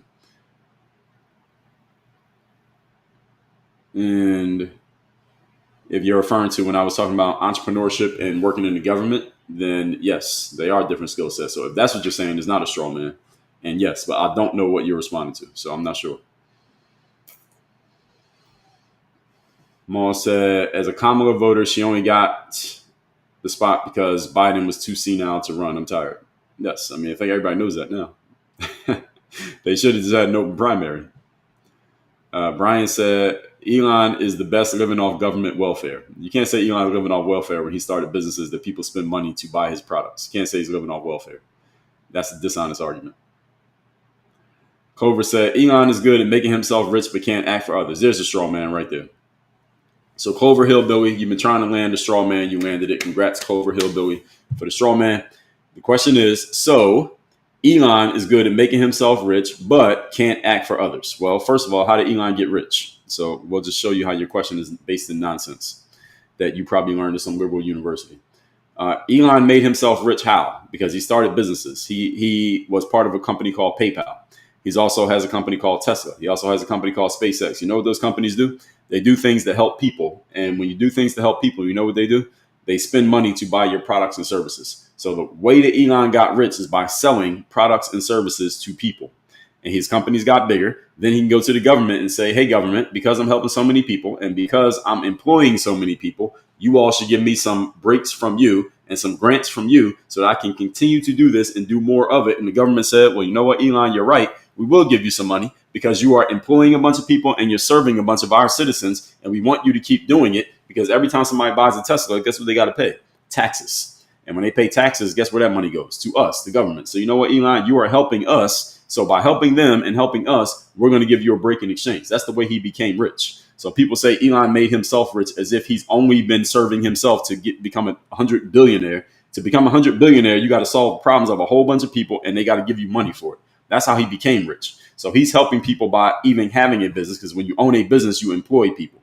And when you employ people, they get a paycheck. And when people get a paycheck, you know who gets paid first? The government, because they take tax dollars out of your paycheck before you even get the money. So the government loves business owners because business owners create jobs. Jobs create employees. Employees get paychecks, and paychecks go to taxes, and tax dollars go to the government's pocket. So Elon is not only helping himself, he's helping thousands of people because he employs them. And he's helping another group of millions of people because he sells product and services to them that no one buys a product or service unless they see value in it and they value the product and service more than they value their money. That's the reason why they're willing to part with their money in order to get the product or the service. So to say that, to even pose that Elon is only helping himself because he has a whole bunch of money, is a dishonest argument that's based in either you know you're being dishonest or you simply don't understand how business works. I would suggest it's probably a combination of the two. So that addresses your straw man. Carlos said, people should be ashamed and embarrassed by the way Elon was treated. Disgraceful. Well, I say it's predictable. I wouldn't even call it disgraceful. I say it's predictable. Maul says, sell vapes. I'm not even a fan of vapes. I don't like cigarettes or vapes. I remember I knew this girl once. Where was she from? She was from the R country. I will say that. South Florida, there's a lot of girls from the R country. And we were sitting in her car. I'm in the passenger seat. She's in the driver's seat. The car's not moving. And she pulled out one of those vape cigarettes and she started smoking it. And we had the windows up. And I was like, yo, you can't smoke that. Because even the vape, whatever that shit is, the vapors from that were bothering my eyes. I guess I have sensitive eyes. I was like, that shit is bothering me. And she was like, it's just a vape. And I'm like, yeah, I know. That shit is bothering me. I said, put that shit out. And good for her. She put it out. So I'm not a fan of any of that stuff. Since you brought it up, it just reminded me of that. Maggie said, political dissent is not tolerated. In what universe are you living? That political dissent is not tolerated. Are you joking? So Faye said, why is lib a bad thing or woke? I didn't say lib was a bad thing. It depends on how you define woke. Faye, give me a definition for woke and I'll tell you if it's a bad thing or a good thing. Cure fan said, wow, you are such a voice of reason. Love it. Well, thank you. Wiki Bird Trucker said, forcing a Christian religion on others. Who's doing that? Are you joking? I don't see the Christian religion being forced anywhere. I see the Christian religion being actually disrespected more openly than being forced. If anything, I don't know what you're talking about. I don't know what TV station you're watching. All right, let's see. Thomas says, you're wrong. The research disagrees with you. What research? And on what subject are you referring to? I need context. And he said, thank you, sir, for explaining the unexplainable to most. Well, you're welcome. Thank you. Let's see. Survival of the fittest. Yes, that's what it would become. I don't think people want that, though. Maul said, I get it. But when homelessness spikes, for those who can't, what happens? Yeah, exactly. Nothing happens, Maul. They live on the street. And that's it. They live on the streets and they go get themselves a bed at the shelter. That's what would happen. That's why I said I don't think it's ever going to happen, even though I think that would be the right way of doing it. Generally speaking, directionally, it'd be the right way of doing it because it will force people to get their shit together, or you're going to sleep on the corner. Maggie in Montana said, what's wrong with being racist? I never even mentioned that. But generally, nothing's wrong with it. If you want to be racist, you can. Being racist is not a crime. Racism is legal. I talked about that like 10 years ago on my podcast. Racism is not a crime. Angie said, every word that you're saying is absolutely the truth. Well, thank you. AJ said, you should ask what a Christian nationalists are and why they're bad. I just explained what they are. A person who's Christian, they follow Christianity. And number two, they prioritize the nation, which is America. I'm not Christian, but I'm a nationalist. I prioritize America. So I'm a nationalist. So if that makes me bad, please tell me why.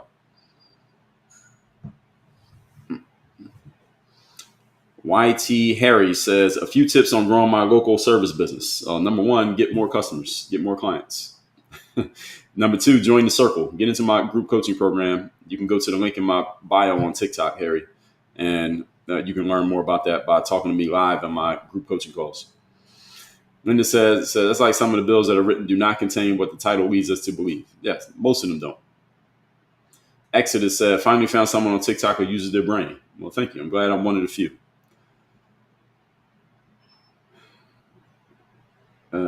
Maggie said, January 6th will face consequences for their actions.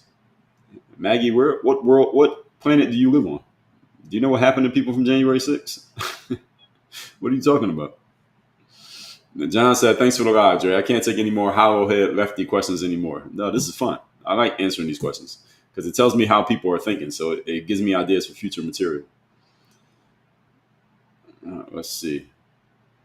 Comment is, Bush and Obama would not have encouraged or pardoned January 6ers. Well, January 6th was for a specific person. So your context doesn't even make sense. January 6th happened because a specific person called a speech that day. So Obama wouldn't have anything to do with it. Let's see. Karina said, probably out of subject, but how do you feel about Candace Owens' claims on Trump being owned by the I country? I got to be careful saying the I country's name. I'm not sure I can say their name on TikTok. I got to do some research on that. I might talk about that whole thing, but if I can't say their name, I can't do it. How do I feel about it? If that's how Candace Owens, if that's what she really believes, which I think it is, then she has a right to say it. I like that Candace Owens she's not on any side of anything. I mean, she is conservative. I think she's clear about that. But other than that, if she sees something on the Trump side being wrong, she'll call it out. And that's what we need. We need people like her who have that, they have the, let's just call it the independence to say that if they see something wrong on one side of a conversation. And we need more people like her. We don't have enough of them. So even though I don't know enough about what's going on in that conflict, I tend to not pay that much attention to that part of the world. I don't know enough of what's going on in that conflict to offer my own opinion on the subject. I like the fact that she will offer her opinion, even if it goes against the grain of what many people think she's about. So a lot of people think she's just Trump, but now she just criticized Trump. So I respect that. I respect that she has the courage to do that. Nurse says, thanks for all the knowledge and perspective you share. You're welcome.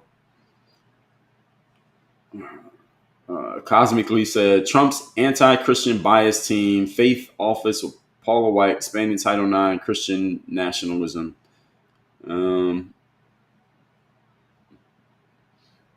Okay. Are those good things or bad things? I'm not sure. I'm not sure what you're saying. Let's see.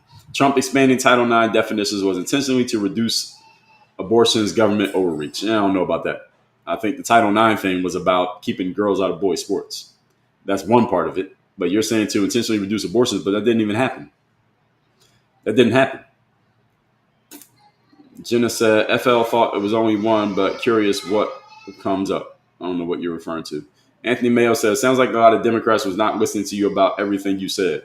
Well, they don't need to listen. They're not listening. They're hearing. There's a difference between hearing and listening. Hearing is when you just pick out the pieces that you want to react to. Listening is when you take the whole thing into context. Most people don't listen. So Lahek says, when some people disagree, they go right to insults. That's a win for the original argument. Yes, that's called usually called the ad hominem, when you attack the person instead of the point. Michelle, good morning. We had 123 likes, folks. Can we get to 130, please? 130,000 likes. Cosmic said, abortion is healthcare according to the American Nursing Association. I don't care what the American Nursing Association says. Generally, it's not a right. And healthcare is not generally a right either. A lot of people are arguing that it should be, but it's not. Carol Ann said, play music. No, it can't play music. They'll hit you with that too. They just said you can't play repurposed or original content from somewhere else. And again, that was my own content. They said I can't even play my own shit. So I don't know. I think in the future when I take a bathroom break, I'm just gonna have to deal with silence. I think that's the conclusion here. Tuche said every state has its own constitution and can amend it at any time. Or they can amend it with enough votes and enough agreement amongst the lawmakers. Yes. Heck said the Democrats had total control more than once. They could have codified it into law, but didn't. Yeah, they wouldn't have won. They wouldn't have had the support. They had control, but they still would have had to get a couple Republicans to go with it, and they wouldn't have got it. So that's why they probably didn't even try. Chu Chai said, I already responded to that. Go Yo Gots, good morning. Yeah, straw man. That's straw man. STRAW. Straw, not strong man. Straw man.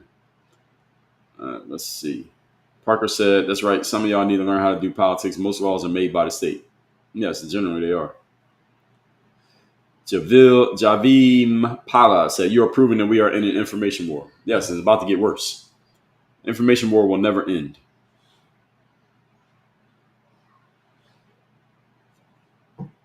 Doge.gov will tell you all the tax money that was stolen. Yeah, now people are trying to say that what they're saying is not true. So again, this is why we're in an information war. People don't even have to agree on information these days. User said Harris should have closed the border. Well, that would have went against the grain of what the Democrats wanted her to do. So that's why she didn't do it. Jared said Harris wouldn't tell us her policies. LOL. Well, most of the time when someone's running for president, they don't want to tell you all their details because then you can attack them on the details and why they won't be able to do it. So they all try to stay out of that. But then the questioners try to hold their feet to the fire. And this is a little cat and mouse game.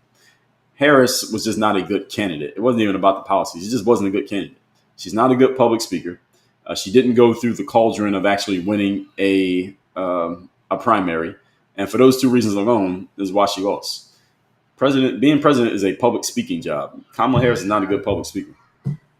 So this is the reason why she would never win a primary, because she would have to go through and beat everybody else who wanted to be president. She would never win. If they had done it in 2024, she would have lost. And when she tried in 2020, she failed so bad, she dropped out before they even started voting. She's not a good candidate. That's the I think she's going to, you were not going to see her at that level again. Cherie said Trump had no policies. Harris was the best candidate. Boy, bye. Well, best according to who, Cherie? According to the Americans who voted, the best candidate was Donald Trump, which is why he won. And speaking of Kamala Harris, again, she tried to run for the Democratic nomination in 2020. Her campaign was so bad, she was doing so poorly that she dropped out before they started voting. So if Kamala is so good and so qualified, she can go in 2028. She can go through the entire gauntlet of other Democratic nominees and beat all of them, and then she can win the election. I am predicting she will not make it through a Democratic primary because she is not a very good candidate. It doesn't matter what her policies are. Being president is a public speaking competition. Kamala Harris is not a good public speaker. It has nothing to do with her policies or her quote unquote qualifications. She's not a good speaker. That's why she's not going to win. And Kamala's like 60 years old. So it's not like she's all of a sudden going to get better. Not like she's 22 and developing. She's 60. She is who she is. She's not going to win a Democratic nomination ever. Anybody want to place a bet on that? Let's talk about it. Cherie, you want to bet money on it? On Kamala Harris winning the 2028 Democratic nomination? She ain't got to win the election. Can she just win the Democratic nomination? If you're willing to bet money on that, Cherie, just put a dollar amount in the comments.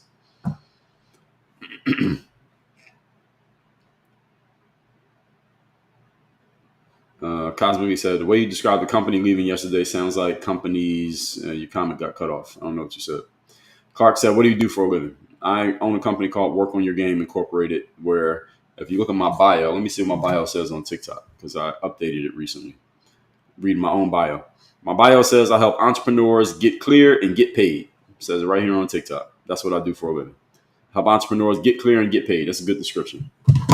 You can find out more about me by going to the link in my bio on TikTok. Workonyourgame.live. Marshall said, please define DEI. Well, it's an acronym and it stands for diversity, equity, and inclusion. And again, textbook definition sounds really good. Let's diversify our spaces. Let's make sure that everyone can achieve equal outcomes, and let's make sure everyone feels like they have a chance. That's what the textbook definition says, the corporate definition. The way it is implemented is completely different. And this is the reason why they're able to slip it in. What they really mean is diversity means let's have fewer white men and let's bring in more women, more gays, and more racial minorities just because, not because they're actually good, but just so we can balance out the numbers. Equity means let's make sure everyone gets the same outcome, which is humanly impossible. You cannot manufacture outcomes amongst human beings because human beings still have to make their own choices no matter what position you put them in. And inclusion is let's make sure more and more people have access to certain things. The problem with that is a human issue is that as soon as you make something more inclusive, you lower its value.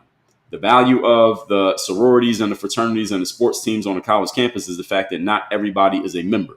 That's why they're the most popular people on campus, because they're part of an exclusive group. As soon as you make a group that used to be exclusive non-exclusive and you make it inclusive, the value of that group decreases. So this is the problem with DEI. So I did more than define it, Marsha. I explained to you how it's presented and then what it actually means and why I'm not a fan of it. Nikki, thank you. You're enjoying the content. Night Owl said, I admire your intellect, your vast array of knowledge, sir. Thank you. You're welcome.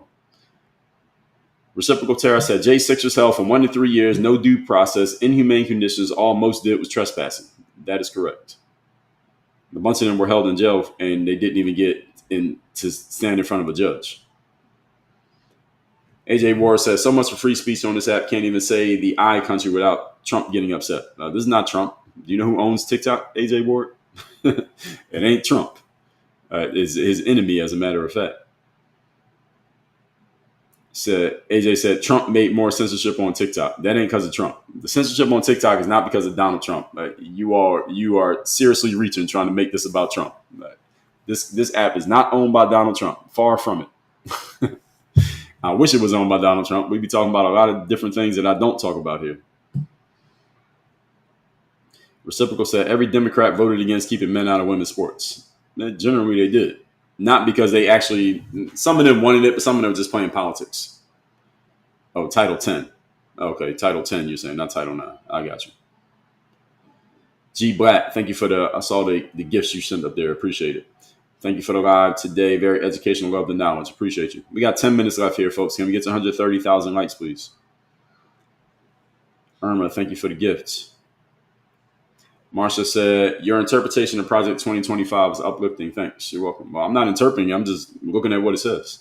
Well, I guess I am interpreting it. Okay, I'll take that. It is 900 pages, so otherwise I had to read the whole thing to y'all. I don't know if y'all had that kind of patience. Cosmically said, if you don't believe that healthcare isn't a right, that's a double negative here, so I don't know what you're actually saying here. You're either being obtuse or it's a race to the bottom mentality. What, are you saying it is or it isn't? Use the double negative, so you confuse me here. Please rephrase.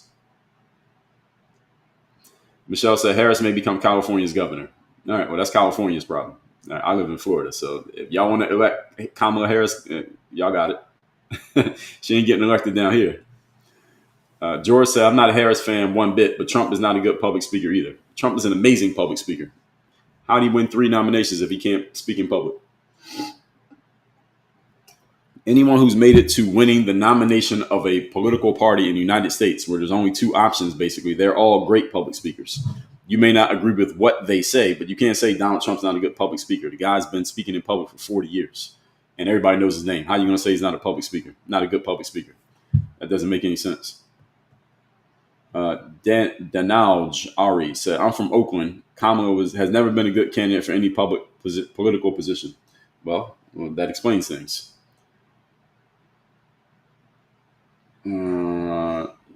Just Dina said, no disrespect, but you really believe DJT is a great public speaker? Seems like he talks in circles. So I'm not going to give you a straw man for that because you are posing it as a question. And you don't have to say no disrespect. Why would I take it disrespectful that you're just questioning what I said? And you said, it seems like he talks in circles. Every politician talks in circles. That's what they're supposed to do so that they don't have to get into details. If they get into detail, they're going to get attacked on the details. They all do it. They just do it differently.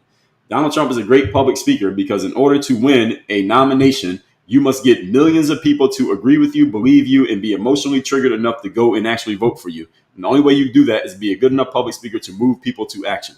Donald Trump was able to do that in 2016, 2020, and again in 2024. And 2 out of those 3 times, he won a general election with hundreds of millions of people voting. How could you not be a good public speaker?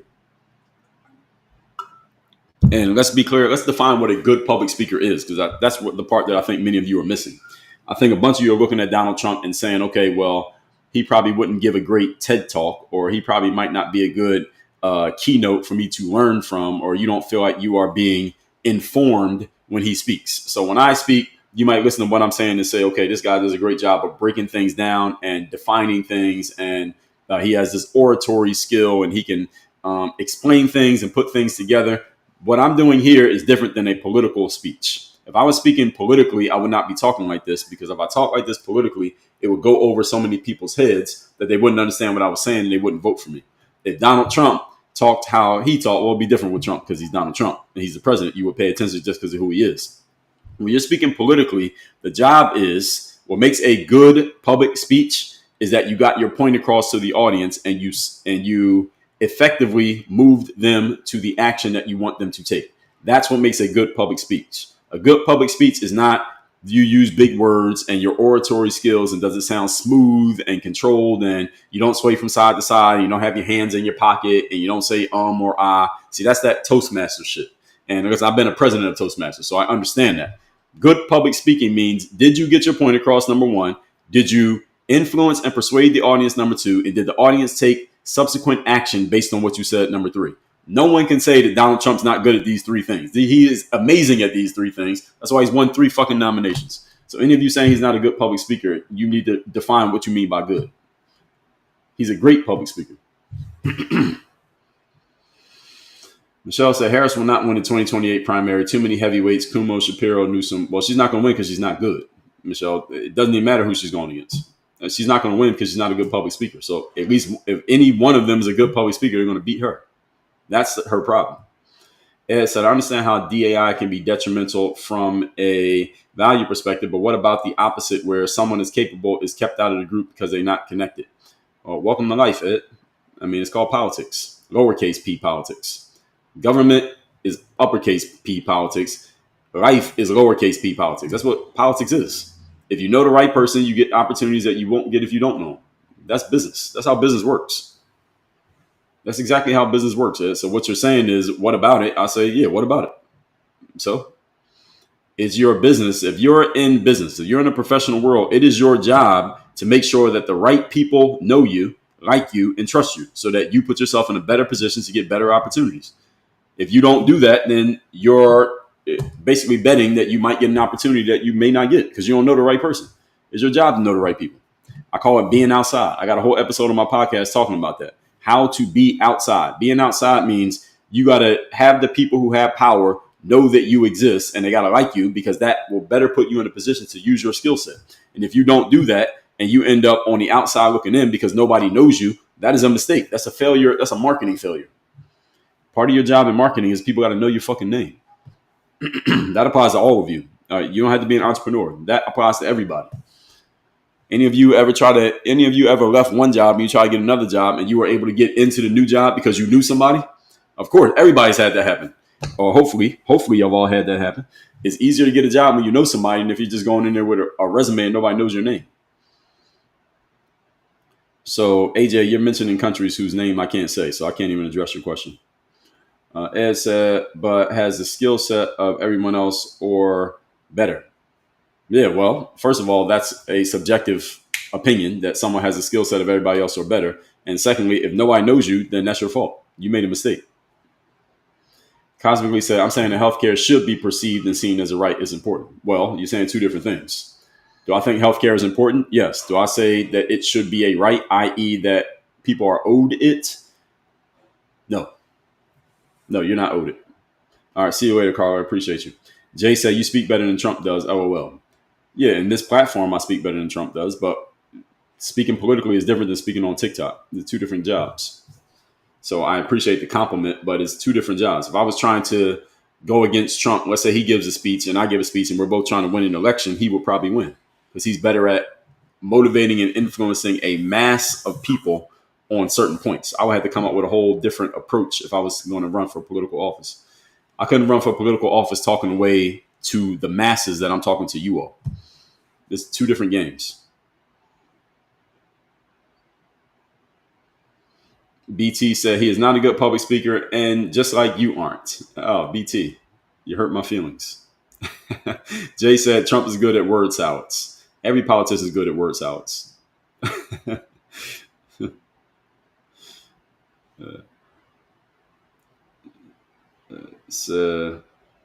Cosmically said, you said all politicians speak in circles, so that's validating a DGT. They all do it. Yes, they all speak in word salads and they speak in circles because they want to avoid going into detail because they will get held accountable for those details. So they try to not do it. Jay Clear said he's preaching hate. He's great at preaching hate. Okay, well, if you consider it hate, and we're not going to debate about that, fine. But if you are perceiving it as hate, Jay Clear, you know what that means? That means you got the point. Here's the difference between Kamala and Trump is that every time Trump speaks, everybody knows exactly what he's saying, whether you agree with it or you disagree with it, whether you think it's good or you think it's bad. No one has ever heard Trump speak and say, what the hell did he just say? There were times when Biden spoke and you said, what the hell did he just say? Because you didn't understand him. That's a failure in public speaking. There were times when Kamala spoke where you're like, she said a bunch of words, but she didn't really say anything. And there were many times she did it. If you think Trump does it, Kamala did it more. That's the reason why Trump won. And Trump is pretty clear on where he stands. Even those of you who are listening to this and are commenting right now and you don't like Trump, here's an interesting thing. You know exactly why you don't like him. True or not. All of you know exactly why you don't like him. You have clearly laid out reasons. You can explain exactly what he said that you don't like. You can explain exactly where he stands that you disagree with, which means what? You understand his communication. So even if you don't like him, you're proving why you don't like him is that he gets his point across clearly because you know exactly what you don't like. Now, when it comes to Kamala Harris, there were many times she said things, and I'm like, what the hell did she just say? She's talked for like 3 minutes and didn't say anything. That doesn't happen with Trump too often. And Trump is pretty clear where he stands, even if you don't like where he stands. That's the difference. And again, you don't have to agree with my perspective on this. Look at the outcome. Look at the results. Kamala didn't even make it through the primary. Trump did 3 primaries, and he won all 3. Well, the second one he didn't really have to try because nobody tried to beat him. Jay said, at least you're admitting he's not good at putting things together. It's a straw man. So Jay Clears gets the third straw man of the day argument. So another form of the straw man is when someone, again, they take something you say, they rephrase it something that you didn't say. So Jay Clears says, you're admitting he's not good at putting things together. That I did not say. So there's your straw man right there. And often another tell for the straw man is when someone either poses it as a question or they condemn what you said or they try to ridicule what you said. So he put LMAO. So he's like laughing at his own joke because that's not even what I said. So that's a straw man for you, Jay Clears. Congratulations. We need a sponsor for the straw man of the day because we gave out 3 awards today, but we don't have anything to give you. George said you adapt and speak to your audience. That's what makes you a good public speaker. Not necessarily. That's subjective. The objective way of measuring a public speaker is, number one, did the audience understand you? And you know the audience understands you when they can repeat back to you what you told them. Secondly, the audience is motivated and inspired to actually do something. And in politics, this is measurable because we have voting. And number 3, did you actually achieve the outcome, which is you won the election? Donald Trump does these 3 things. That's my point. Even those of you who don't like him, you can tell me exactly what you don't like about him, which means you understood him. Number 2, you're motivated to make sure that he doesn't win, so you vote against him. And number 3, he ended up winning. That's how you know you're a good public speaker. You're not a good public speaker because somebody said you're a good public speaker. Adapting to your audience is subjective. That's not measurable. NAW movement said, I'm not a Trump supporter, but you are speaking facts. Well, thank you. X said, Trump asks his audience questions, takes their answers, and implements them into law. Well, he can't do that. He has to go through Congress and implement laws. Kira said, do I think AOC will run for president? Well, I think she's looking at the landscape and judging whether or not she could. Because they have people who do polls and all that to see, does she really have a chance? I think she has a chance, but it's a little bit early right now. I don't think she's going to win. That's her problem. I think she could try. I don't think she's going to win. I would love to see her on a debate stage against Vivek Ramaswamy or against J.D. Vance. That wouldn't go too good for her, my opinion. Missy said, I'm out here every day at 9 a.m., 8 a.m. Eastern. Missy, I start at 8 a.m. Eastern. Heidi said, I think it's because she's not an eloquent speaker makes him tough to listen to sometimes. I understand that. I get that. But you're never confused by him. It may be tough to listen to him, but you understand exactly what he's saying. Nikki said, networking is key. Yes, it is. Ed said, what does it mean to be liked? Because it's impossible to be liked by everyone if you have a stance on something they don't agree with, etc. Well, yeah, that's part of the game. Do you share your stance? You can keep your opinions to yourself and have people like you. So it depends on where you are in life. So there's a lot of nuance to that. And liked, what I mean is, I didn't say be liked by everyone. I said you got to be liked by the right people. Because it doesn't matter if the maintenance man doesn't like you, but it does matter if the CEO likes you. So who likes you matters more than if people like you. It's 2 different things. Michelle said Trump was a public speaker way before he ran for president. Even civil rights organizations had him. Yes, Trump's been public speaking forever. And Trump's made a lot of money public speaking. So however you want to measure public speaking, Donald Trump's good at it. You want to measure money made. You want to measure the number of people he's spoken to. You want to measure elections. He's got success in all three. So how can people say he's not a good public speaker? He's got Kamala beat in all three categories. He even got Obama beat in all three categories.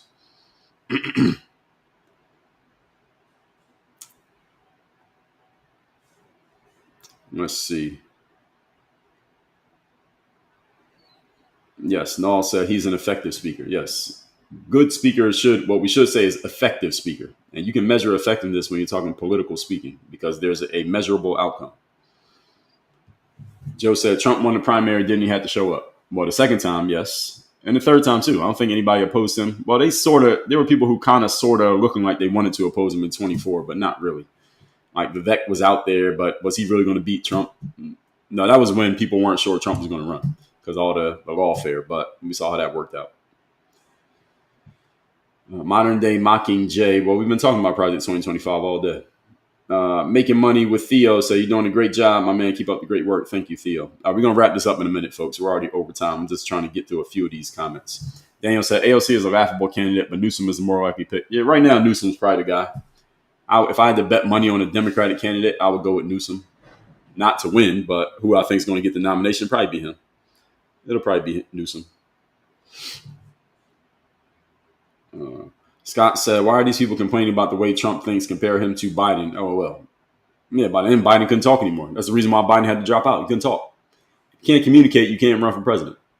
Biden couldn't talk anymore, and that was it for him. Okay, we'll wrap this one up, folks. Usually I'm done this by 10 o'clock. We went till 10:07 here today. I told you our book of the day is my book, The Sales Discipline System. You can get this as a link inside of the link in my bio on TikTok takes you to workonyourgame.live. That page has links to all of my books that you can get for free. I got a bunch of books you can get for free. We like giving away stuff for free over here in the Work on Your Game world. I'm going to pull up the link right here so y'all can see what it looks like. When you click the link on my bio on TikTok, it's going to take you to this page right here. It says, if you like the live, here's your next move. So it tells you everything else we got. The emails, how to get into my group coaching programs. All of these are links to other things that we have, our universities, our coaching stuff, Work on Your Game University, link to my YouTube channel. The replays, all these guys are on YouTube. I'm on X as well. I'm on all the other socials. And you can get all that information by going to the link in my bio. This book, Sales Discipline System, is my latest, using the 8 key tools of top salespeople in any industry so you can say goodbye to inconsistent habits and up and down months in your sales numbers. Sales Discipline System, salesdisciplinebook.com, salesdisciplinebook.com. That link, again, in my bio on TikTok, and also there's a link on Instagram and YouTube. I'll put that link in there as well. And that's it, everybody. I will see you all tomorrow morning at 8 a.m. Topic to be determined. Topic is chosen each day, so it depends on what happens in the news today. I might come up with something different than what I had planned. I will find out. I got to look through TikTok's guidelines. They don't actually tell you what words you can't say, but I'll try to figure out if I can find out if I can mention the countries that start with the letter I, the 2 of them that may be at battle right now, the area that starts with the letter P, that I'm not sure I can say them. The country that starts with the letter U, I know I can't say them. And the country that starts with the letter R, I can't say them either. And the country that starts with the letter C, I'm probably not going to say them either because they own this app right here and I ain't taking any chances. So some things I'm not going to talk about simply because I don't pay that much attention. And other things I'm not talking about simply because it's hard to talk about them when you can't say their fucking names. No. All that being said, I'll see you all tomorrow morning. That I can say at 8 a.m. Eastern. 8 a.m. Eastern is when I see y'all. Make sure you follow me on TikTok if you're not following me already. Click the link in my bio. You can get to that page that I just showed you, workonyourgame.live. Thank you to my moderators and everybody who supported to get us up to 142,000 likes here today. I'll see you all tomorrow, 8 a.m. Eastern. Topic to be determined. We are out of here. Work on your game. We are done.